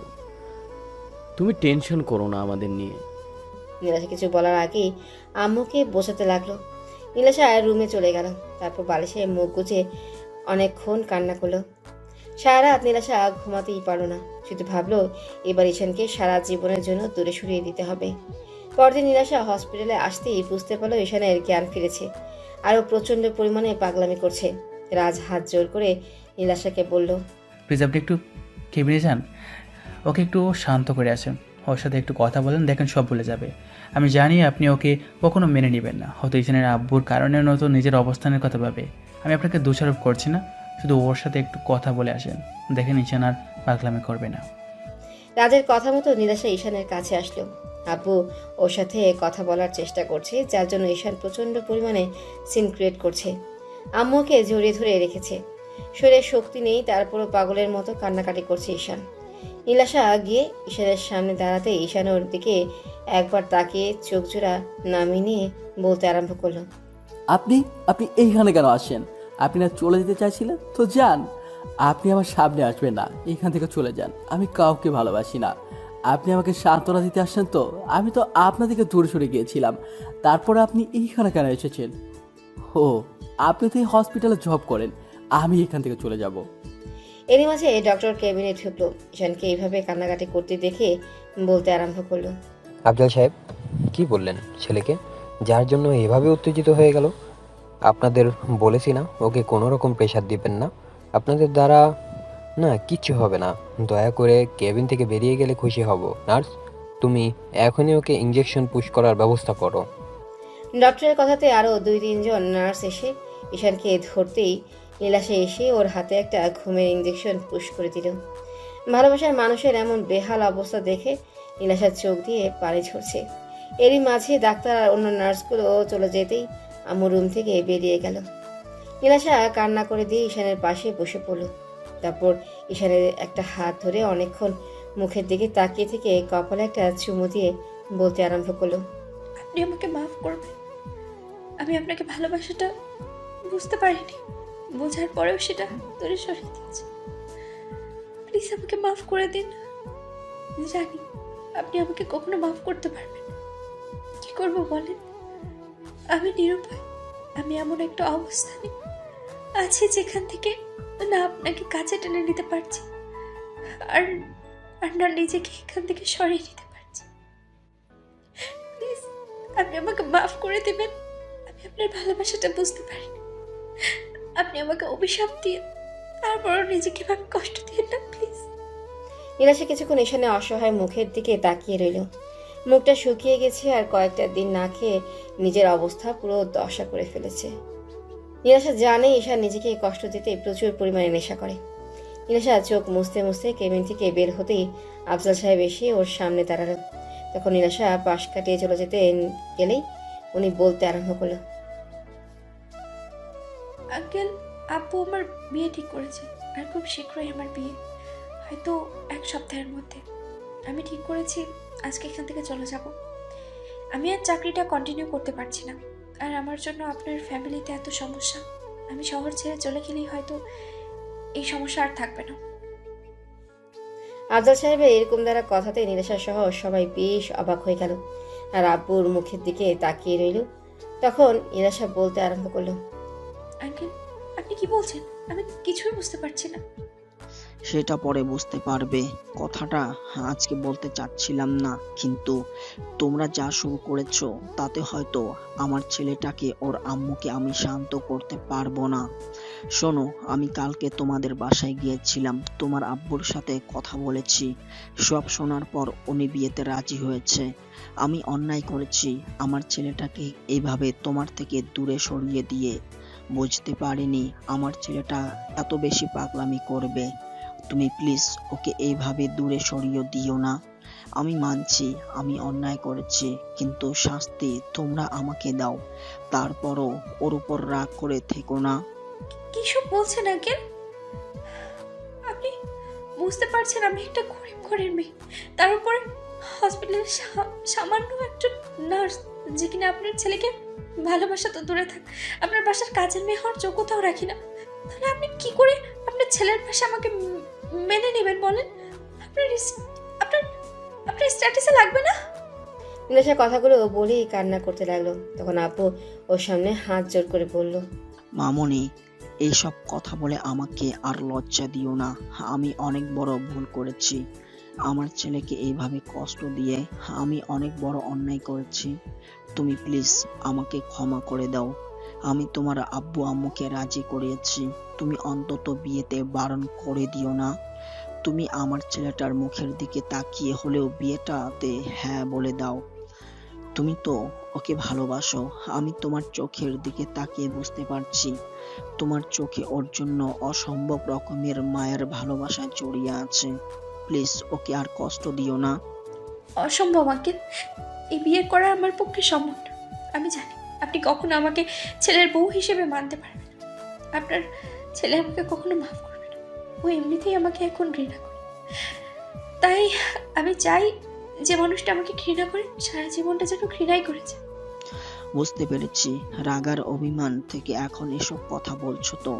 আচ্ছা, আমি তোমার পায়ে ধরে ক্ষমা চাচ্ছি, তারপরেও আমার ছেলেটাকে দূরে সরিয়ে দিও না। আব্বুর কথা শুনেই নীলাশা দূরে সরে গেল আর কান্না করে দিয়ে বলতে লাগলো, আঙ্কেল, আপনার ছেলেকে আপনি দূরে সরিয়ে দেন, তারপরেও এরকম পাগলামি করবেন না। অন্তত আমাকে আর কোনো অপরাধী করবেন না। এমনিতেই উনি আমার উপরে প্রচন্ড পরিমাণে রেগে আছেন, আর আপনি এরকম কাজ করলে আমি সারা জীবন সবার কাছে অপরাধী হয়ে থাকব। আমি জানি তুমি কি রকম মেয়ে, তাই তোমাকে এইভাবে কথাগুলো না বললে তুমি রাজি হতে না। আমি চাই তুমি আমার ছেলেটাকে বিয়ে করে নাও। আমি ঠিক করেছি 1 সপ্তাহের মধ্যে তোমার সাথে ঈশানের বিয়ে। তুমি শুধু ওকে বিয়েটা করে নাও, দেখো সব ঠিক হয়ে যাবে। নীলাশা কথা বলছে না, তাই আম্মু আর রাজ বেশ কিছুক্ষণ ওকে বোঝাতে লাগলো। পরদিন ঈশানের জ্ঞান ফিরে আসতেই নীলাশা প্রথম কেবিনে ঢুকলো। ঈশান ওকে দেখে একবার ওর দিকে তাকিয়ে তারপর অপর পাশে তাকিয়ে রইল। তখন নীলাশা ওর পাশে বসে একটা হাত দুই হাতের মুঠোয় নিতেই ঈশান হাতটা ছাড়িয়ে নিল আর নীলাশা বলতে আরম্ভ করলো। রাগ করে আছো আমার উপরে? থাকো, সমস্যা নেই, কিন্তু একটু কথা বলো আমার সাথে। দেখো, তুমি এভাবে আমাকে দূরে সরিয়ে দিতে চাইছো, তাহলে সমস্যা নেই, একটু কথা বলো। আমার জন্যই তো কষ্ট পাচ্ছ। দেখো, এই কষ্টটা আর থাকবে না। তোমার আব্বু সবটা মেনে নিয়েছে, আর আমাদের বিয়েটাও কালকে ঠিক করে এসছে। নীলাশার কথাতে ঈশান ওর দিকে তাকালো। খেয়াল করলো নীলাশার চোখে মুখে একটা অসম্ভব রকমের খুশির ছাপ। তখন ঈশান একটা তাচ্ছিলের হাসি দিয়ে বলল, দেখেন, মজা করবেন না। আমার মধ্যে এসব মজা করার কোনো শক্তি আর অবশিষ্ট নেই। মরে যেতাম, শুধু আম্মুর জন্য সুইসাইড করিনি। এইসব কথা বলে আমাকে আর হাসাবেন না। আমার মধ্যে হাসার মতো আর কোনো শক্তি অবশিষ্ট নেই। আপনি যে আমাকে ভালোবাসেন না, সেইটা আমি জানি। আব্বু জোরপূর্বক আপনার সাথে আমার বিয়েটা ঠিক করেছে, তো শুধু আমাকে বাঁচানোর জন্য, তাই না? আপনি চলে যান, আমাকে আপনার বিয়ে করতে হবে না। আমি মরবো না। উপরওয়ালা আমাকে ঠিক যতদিন বাঁচিয়ে রাখবে, আমি ঠিক ততদিনই বেঁচে থাকবো, এতে আপনি চান বা না চান। ঈশানের কথাতে নীলাশা ফুপিয়ে কান্না করে দিল। তারপর ঈশানের একটা হাত দুই হাতের মুঠোয় নিয়ে চুমু দিতে দিতে বলতে আরম্ভ করলো, প্লিজ এরকম কথা বলো না। আমার প্রচন্ড পরিমাণে ভয় হয়। তুমি জানো, তোমার এই অবস্থা দেখে আমার কতটা কষ্ট হয়েছিল। মনে হচ্ছিল আমি নিজেকে শেষ করে দিই। তুমি এরকম একটা কাজ কেন করতে গেলে? এসব বলে আমাকে কষ্ট দিও না প্লিজ। তুমি এসব বললে আমার প্রচন্ড পরিমাণে ভয় হয়। তুমি আমাকে বলো, তোমাকে ভালোবেসে আমার মরে যেতে হবে, আমি সেটা করে নেব। তারপরে এসব কথা আর কখনো বলবে না প্লিজ। দেখেন নার্স ম্যাডাম, আমার হাত ধরবেন না, ছেড়ে দিন। আমি তো একটা দুশ্চরিত্র লম্পট ছেলে। আপনাকে শুধু শারীরিক চাহিদার কারণে কাছে টেনে নেই। এখন শরীরের চাহিদা আমি মিটিয়ে ফেলেছি। তাহলে এখন আপনি আমার কাছে আসেন কেন? যান, এখান থেকে চলে যান। আমি না কাউকে ভালোবাসি, না কেউ আমাকে ভালোবাসে। কারো ভালোবাসারই আমার দরকার নেই। যেখানে নিজের আব্বু আম্মু আমাকে বুঝতে পারেনি, সেখানে তো আপনি আমার রক্ত সম্পর্কে কেউই না। সত্যি তুমি চলে যাও? সত্যি আমি তোমার কেউ নই? হয়তো আমি তোমার রক্তের সম্পর্কে কেউ নই, কিন্তু তোমার আত্মার সাথে আত্মার সম্পর্কের একজন মানুষ, যাকে কিনা তুমি এত ভালোবাসো। তুমি আমার উপরে রাগ করে এরকম যা বলছো, তাই না? আচ্ছা ঠিক আছে, আমি এখান থেকে চলে যাচ্ছি। তবে এটুকু শুনে রাখো, আমি তোমার লাইফ থেকে কোথাও যাচ্ছি না। যে মানুষটা আমাকে এত ভালোবাসে, সে যদি আমাকে তাড়িয়েও দেয়, আমাকে যদি কখনো ভালো নাও বাসে, কাছে টেনে নাও নেয়, তারপরেও আমি তার কাছেই পড়ে থাকবো। ঈশান চুপ করে আছে। নীলাশা কান্না করতে করতে রুম থেকে বেরিয়ে গেল। ওকে এভাবে কান্না করে বেরিয়ে যেতে দেখে রাজ রুমে ঢুকলো। তারপর ঈশানের কাছে বসতেই ও রাজের দিকে তাকালো। ও বলতে লাগলো, অনেক কিছুর পর ঠিক হয়েছে। এখন অন্তত মেয়েটাকে এভাবে দূরে সরিয়ে দিয়ে নিজের কষ্টটাকে বাড়াস না। নিজের কষ্টটাকে বাড়াস না, আর না ওকে কষ্ট দিস। তুই যত পারিস ওর উপর রাগ দেখা, তারপরে এমন কিছু করিস না যার জন্য সব কিছু নষ্ট হয়ে যায়। আমি তো বলিনি আমার জন্য সবাইকে কষ্ট করতে, কিংবা আমার সাথে এই মেয়েটার বিয়ে ঠিক করতে। তাহলে তোরা শুধু শুধু এইসব কি জন্য করলি বল? দেখ, তোর রাগ করাটা স্বাভাবিক, কিন্তু তুই যতই রাগ দেখাস না কেন, দিন শেষে কিন্তু তুই ওকে ভালোবাসিস। তাই আমি বলবো তুই বিয়েটা করে নে। হয়তো মেয়েটার উপর কিছুদিন রাগ করে থাকবি, ওর দিক থেকে আমি মুখ ফিরিয়ে নিবি। তারপরও যখন মেয়েটা কান্না করবে না, তখন তুই সেটা সহ্য করতে পারবি না। তুই তো বলতি তুই ওর কষ্ট সহ্য করতে পারিস না, যার জন্য লুকিয়ে ওকে অনেক হেল্প করেছিস। তার উপর মেয়েটা তো এখন কষ্ট পাচ্ছে শুধু তোর জন্য। তাই আমি বলি তুই বিয়েটা করে নে। দরকার পড়লে ওকে কিছুদিন কষ্ট দিস, তারপর না হয় মেনে নিস। তারপর এমন কিছু করিস না যার জন্য মেয়েটা উল্টাপাল্টা কিছু একটা করে বসে। আব্বু আম্মু ঈশানের সাথে কথা বলো, কিন্তু ঈশান আব্বুর সাথে কথা বলাটাই বন্ধ করে দিয়েছে। আব্বু হতাশ হয়ে এই রুম থেকে বেরিয়ে যেতে আম্মু কিছুক্ষণ ঈশানকে বোঝালো। ঈশান সিদ্ধান্ত নিল বিয়েটা করে নিবে। তো আরও 2-3টা দিন ওকে হসপিটালে থাকতে হলো। আর এই 2-3টা দিন নীলাশা একজন স্ত্রীর যেমন স্বামীর সেবা করে, ঠিক তেমনি করেই গেছে। একটা মুহূর্তের জন্য ওর পাশ থেকে সরেনি। আফজাল সাহেব ওকে জবটা ছেড়ে দিতে বললেও নীলাশা ছাড়েনি। শুধু ঈশানের জন্য। নীলাশা বলেছে যেদিন ঈশান সুস্থ হয়ে যাবে সেদিন জবটা ছেড়ে দিবে। নীলাশা ঈশানের এতটা কাছাকাছি থেকেছে, তারপরও ঈশান ওর সাথে কোনো কথাই বলেনি, যার জন্য নীলাশা ঈশানের সামনেই কান্না করেছে। ঈশান জানে মেয়েটা ওকে ভালোবাসে, কিন্তু কেন যে তখন দূরে সরিয়ে দিয়েছিল। তো হসপিটাল থেকে বাসায় ফিরে 7 দিনের মাথায় ওদের বিয়েটা বিশাল আয়োজনের মধ্য দিয়ে হয়ে যায়। আর বিয়ের সময় ঈশান বেশ অন্যমনস্ক ছিল, যার জন্য নীলাশা খুব বেশি ভয় হচ্ছিল আর ভেবেছিল না না, ও হয়তো আমার উপর একটু রেগে আছে, একটা সময় ঠিকই আমাকে মেনে নেবে। ঈশান তো আমাকে প্রচণ্ড পরিমাণে ভালোবাসে, তাহলে ইগনোর কেন করবে? বিয়েটা সব কার্যক্রম শেষ করে ঈশান নীলাশাকে নিয়ে বাসায় আসে। তারপর আম্মু ওদের বরণ করলে সব ফর্মালিটি শেষে ঈশান একাই ছাদে চলে যায়। গিয়ে দেখে ওর বন্ধুরা বসে আড্ডা দিচ্ছে। ঈশানও অনেকদিন পর বন্ধুদের সাথে প্রাণ খুলে আড্ডা দিল। রাজা ঈশানকে অনেক বোঝালো আর নীলাশাকে কষ্ট না দিতে বারণ করলো। ঈশান কোনো কথাই বলল না। 12টা থেকে আম্মু এসে ডেকে গেল। ঈশানও বাধ্য ছেলের মতো রুমে চলে আসে। দরজা আটকে দিয়ে বিছানার দিকে তাকালো। নীলাশা বিছানার মাঝখানে বউ সাজে ইয়া বড় একটা ঘোমটা দিয়ে আছে। ঈশানের মনে হচ্ছিল একটা পরী বসে আছে। ঈশান একবার ওর দিকে তাকাতেই নীলাশার করা অবহেলা আর ওর দেওয়া কষ্টের কথাগুলো মনে পড়ে গেল। মনে হতে লাগলো এই মেয়েটাকে এত ভালোবাসে আর সে ওকে এমন করে কষ্ট দিল। তো ঈশান এসে নীলাশার সামনে দাঁড়াতেই ও উঠে এসে ঈশানের পায়ে হাত দিয়ে সালাম করতে গেল। তখন ঈশান বলল, থাক, যাকে ভালোবাসো না তাকে এত বেশি সম্মান দেখাতে হবে না। ঈশান কথাগুলো বলেই আলমারির দিকে চলে গেল আর নীলাশা সেখানেই মাথা নিচু করে দাঁড়িয়ে রইল। ঈশানের মুখে এমন কথা শুনেই নীলাশার বুকের ভেতরটা কেঁপে উঠছিল।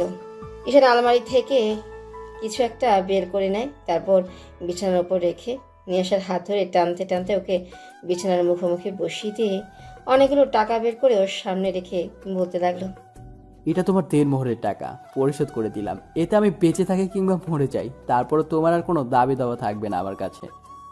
ঈশান কথাগুলো বলতেই নীলাশার হাত দিয়ে ওর মুখটা আটকে দিল। কান্না করে দিয়ে বলতে লাগলো, এই তুমি এসব কি বলছো? প্লিজ এগুলো বলো না। তুমি জানো না এগুলো বললে আমার কষ্ট হয়। প্লিজ এসব বাজে বাজে কথা বলো না। তোমার তোমার রাগ করে আছো আমার উপরে, থাকো, কিন্তু তাই বলে এইসব কি বলছো তুমি? থাক, এখন আর ভালোবাসা দেখাতে হবে না। বিয়ে তো হয়েছে, এখন স্ত্রীর দায়িত্বটা পালন করেছেন, তাই না? এই মিথ্যে ভালোবাসাটা আর আমাকে দেখাতে হবে না। নীলাশা কান্না করতে লাগলো। তখন ঈশান ওকে রেখে তারপর বিছানা ছেড়ে একটা বালিশ আর একটা চাদর নিয়ে যখনই সোফার দিকে যেতে নেবে তখনই নীলাশা ঈশানের একটা হাত ধরলো আর কান্না করে করে বলতে লাগলো, এই তুমি এদিকে কোথায় যাচ্ছ? তোমার কি মনে হয় এত কিছুর পরও তোমাকে বউ হিসেবে মেনে নেব আর তোমাকে ভালোবাসবো? সেটা তোমার ভুল ধারণা। আমার ভালোবাসাটা ওই দিনই মরে গেছে, যেদিন তুমি আমাকে ওই রকম বাজে কথাগুলো সরিয়েছো, দূরে সরিয়ে দিয়েছো, যার জন্য এতটা যন্ত্রণা পেয়েছি। তার জন্য আর ভালোবাসা বেঁচে নেই, এখন শুধু পাহাড় সমান ঘৃণায় তোমার জন্য বেঁচে আছে। না না, তুমি রাগ করে এসব কথা বলছো তাই না? প্লিজ এরকম কিছু বলো না, আমার প্রচন্ড পরিমাণে কষ্ট হবে। তুমি তো জানো আমি তোমার তোমার দেওয়া কষ্টটা সহ্য করতে পারি না। শিখে নাও, এখন থেকে আমার বাজে চেহারাটাই তুমি দেখতে পাবে। ওই জন্য বলেছিলাম যে আমাকে বিয়ে করার কোনো দরকারই নেই। তাছাড়া এখন তো তোমাকে আর ভালোবাসি না, তার ওপর তোমাকে তাহলে একটা সময় যে তোমাদের কষ্টটা আমি সহ্য করতে পারতাম না, যার জন্য মরতে বসেছিলাম, তারপর তুমি একটু দয়াও করনি, আমার ভালোবাসাটা পর্যন্ত ভিক্ষা দাওনি। আম্মু পর্যন্ত তোমার পায়ে ধরতে গিয়েছিল, আর তুমি নিজের জেদের কাছে অটল ছিলে। তাহলে এখন কেন আসছো আমার লাইফে? আমার ভালোবাসাটাকে তুমি পায়ে মারিয়ে দিয়েছো সেদিন, তাহলে আর এই ভালোবাসার কথা বলে লাভটা কি বলো? প্লিজ যেরকম করে বলিও না। আমি অনেক অন্যায় করেছি, তার জন্য তুমি শাস্তি দাও। তারপর এরকম একটা রাতে তুমি আমার থেকে দূরে সরে যেও না। তুমি জানো এই এই এই রাত নিয়ে মেয়েদের কত স্বপ্ন থাকে। প্লিজ তুমি আমাকে এরকম করে দূরে সরিয়ে দিও না। আমি ইচ্ছা করে তো এমন কিছু করিনি, তাহলে তুমি কেন আমাকে কষ্ট দেবে বলো? না না না, আমি তোমাকে কষ্ট দিচ্ছি না, কষ্টটা তুমি নিজেই তৈরি করেছো। আর আমি সবটা জানতাম। হ্যাঁ, তুমি পারতে চাইলে আমাকে সবটা বলতে যে আপু এগুলো বারণ করেছে, আর তুমি তোমার অবস্থানের কথা ভেবে এইসব করেছো। আমি তো তোমাকে বলেছিলাম আমি তোমাকে বিয়ে করে অন্য কোথাও চলে যাব। তুমি একটাবার অন্তত আম্মুকে বলতে পারতে যে আপু তোমাকে এমন কিছু বলেছে। আমার এইরকম একটা দুরবস্থা দেখেও তুমি চুপ করেছিলে। তাহলে এখন এত ভালোবাসা দেখাচ্ছ কেন? আমার কোনো ভালোবাসা দরকার নেই। আমি বুঝে গেছি পৃথিবীতে কেউ কারোর জন্য নয়। ঈশা নীলাশার হাতটা ছাড়িয়ে নিয়ে সোফায় শুয়ে পড়লো আর নীলাশা ফুপিয়ে কান্না করতে লাগলো। ঈশান কোনো কথাই বলল না, কিছুক্ষণের মধ্যেই ঘুমিয়ে পড়ল। নীলাশা ঈশানের পায়ের কাছে বসে জড়িয়ে ধরে কান্না করতে লাগলো। তারপর মাঝরাতের দিকে যখনই ঈশানের মনে হলো যে ঈশান প্রচণ্ড পরিমাণে রাগ করে আছে, নীলাশা তাহাজ্জুদের নামাজে দাঁড়িয়ে গেল।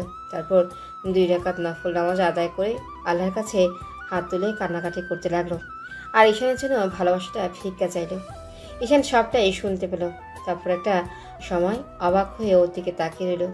সারাটা রাত আর নীলাশা ঘুমাতেই পারল না, শুধু কান্নাই করে গেল। তারপর যখন পরদিন সকালে ঘুম ভাঙলো, দেখলো ঈশান গুটিসুটি মেরে সোফায় শুয়ে আছে। হয়তো অনেক ঠান্ডা লাগছে, তাই নীলাশা ওর শরীরে একটা চাদর দিয়ে দিল আর ঈশান ওর হাতটা জড়িয়ে ধরল। নীলাশা হাতটা ছাড়িয়ে নিয়ে কিছুক্ষণ ওর মাথায় হাত বুলিয়ে দিয়ে ওর কপালে একটা ভালোবাসার পরশ দিয়ে কান্না করতে করতে ওয়াশরুমে চলে গেল। নীলাশা লম্বা একটা শাওয়ার নিয়ে কোনো রকমের একটা শাড়ি পরে বের হলো। ও এখনও বারবার ফুপিয়ে উঠছে। নীলাশা ভেবেছিল ঈশান রেগে আছে, কিন্তু এত বেশি রেগে আছে সেটা ও ভাবতেও পারেনি। তো নীলাশা আয়নার সামনে দাঁড়িয়ে নিজেকে গোছাতে লাগলো। তারপর ঈশানের ঘুমটা যখন ভাঙলো, খেয়াল করলো আয়নার সামনে একটা পরী দাঁড়িয়ে আছে আর নিজেকে গোছানোর চেষ্টা করছে। নীলাশাকে এই রূপে দেখে ঈশান উঠে বসে কিছুক্ষণ ওর দিকে তাকিয়ে রইল আর পুরো একটা ঘোরের মধ্যে চলে গেল। তারপর আয়নাতে নীলাশার ফর্সা উন্মুক্ত পেটের উপর সুন্দর নাভিটা ওর চোখে পড়ল। তখন ঈশান ভুলেই গেল ও নীলাশার উপর রাগ করে আছে। ঈশান অজান্তেই উঠে গিয়ে নীলাশার পেছনে দাঁড়ালো। নীলাশা একবার ওকে আয়নাতে দেখেই প্রশ্ন করলো, অমন করে কি দেখছো?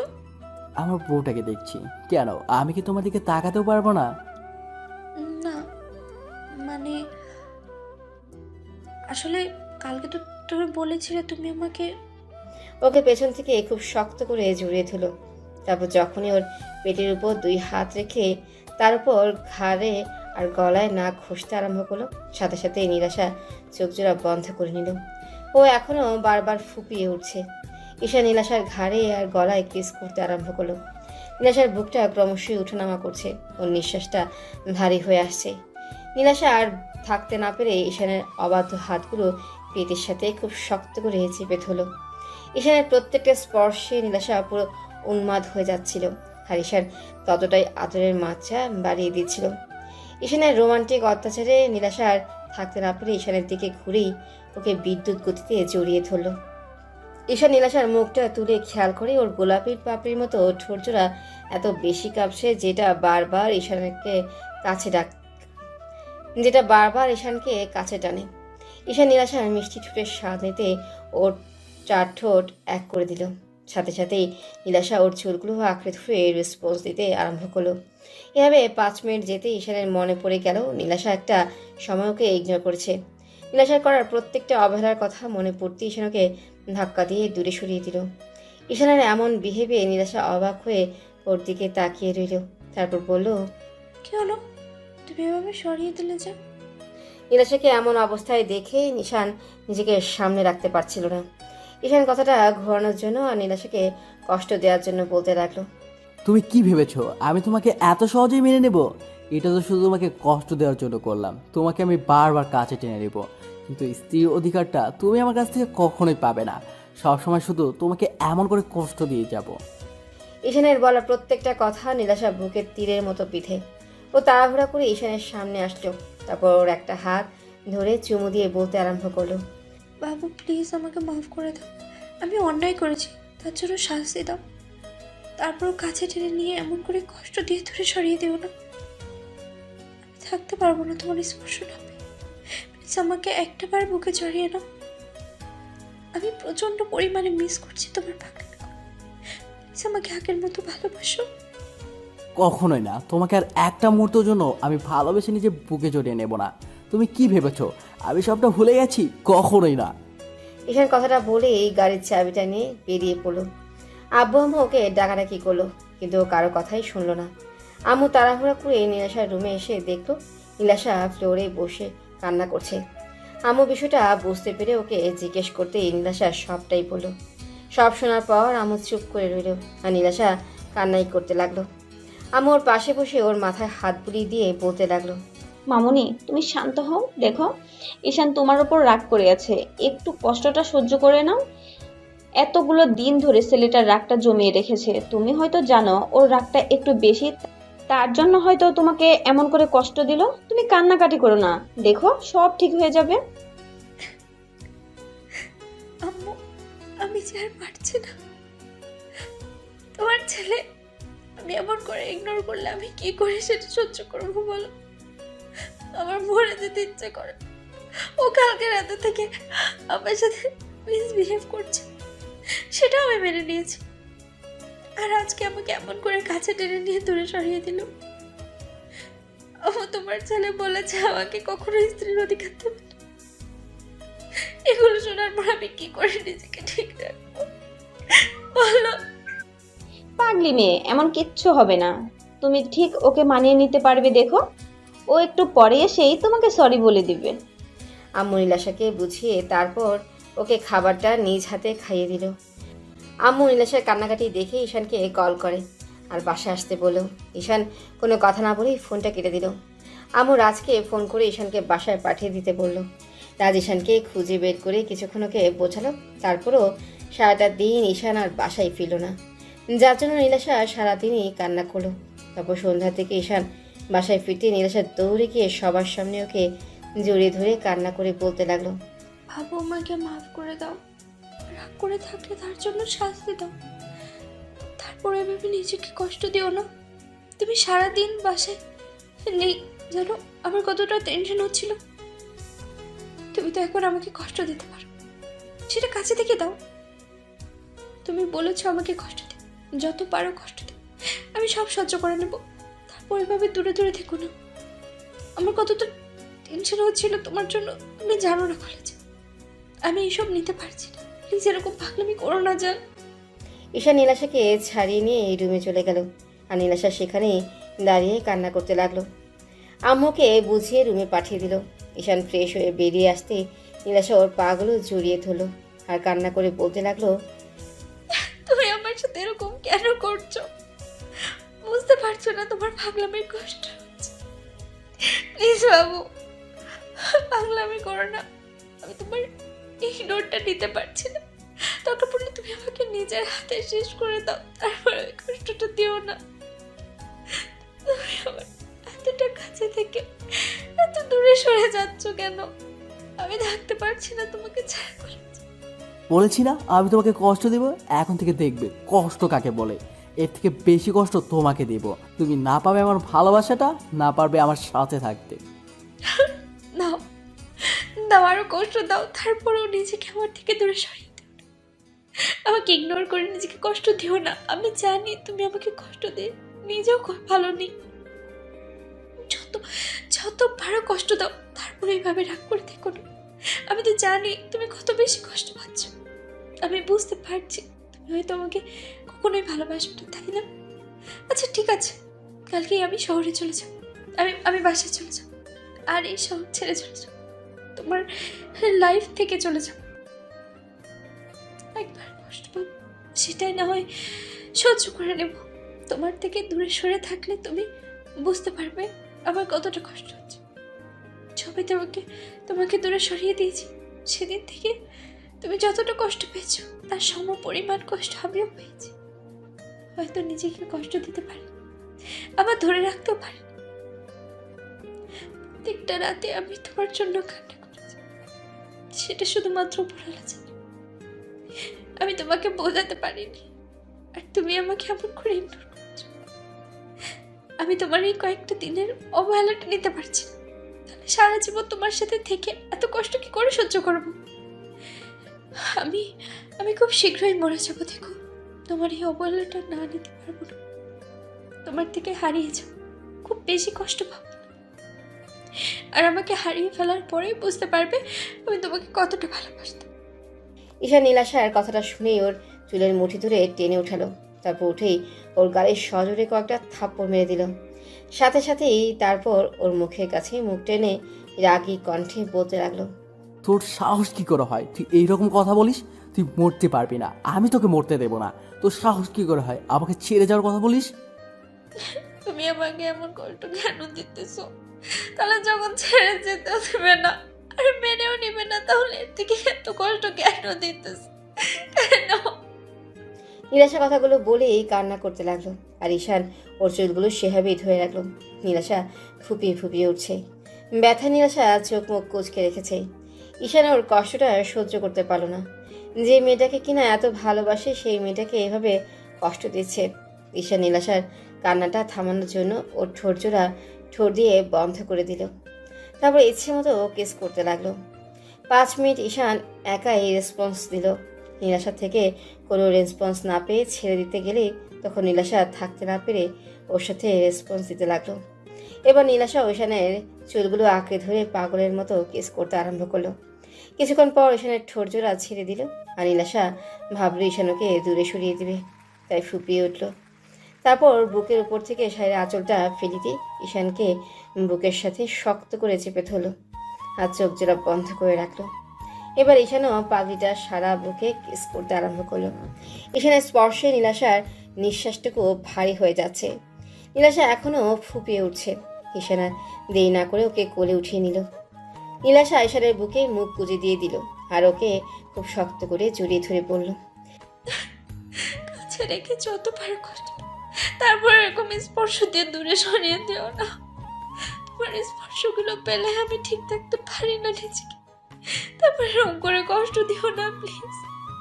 না পাগলি, আর কষ্ট দেবো না। তোমাকে কষ্ট দিয়ে আমি নিজেই কষ্ট পাই। আমি তো তোমাকে এইটুকু বোঝাতে চাইছিলাম তোমাকে কত বেশি ভালোবাসি, কিন্তু যখন তুমি কান্না করো না, ওই কান্নাটা আমি সহ্য করতে পারি না। প্লিজ তুমি আমাকে মাফ করে দাও পাগলি। নীলাশা আরো জোরে সোরে কান্না করে দিল।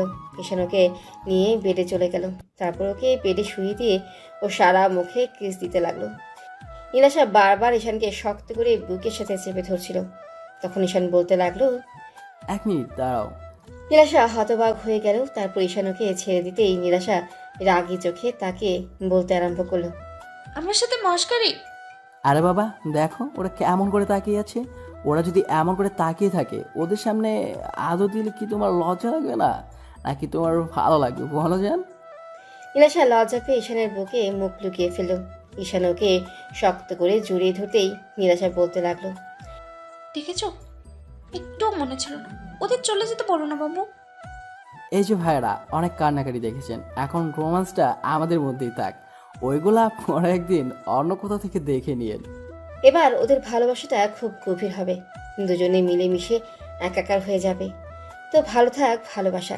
দেখা হচ্ছে পরবর্তী কোনো গল্পে। ততদিন সুস্থ থাকবেন, ভালো থাকবেন, আপন মানুষগুলোর পাশেই থাকবেন, প্রিয় মানুষগুলোকে ভালো রাখবেন। ধন্যবাদ। আল্লাহ হাফেজ।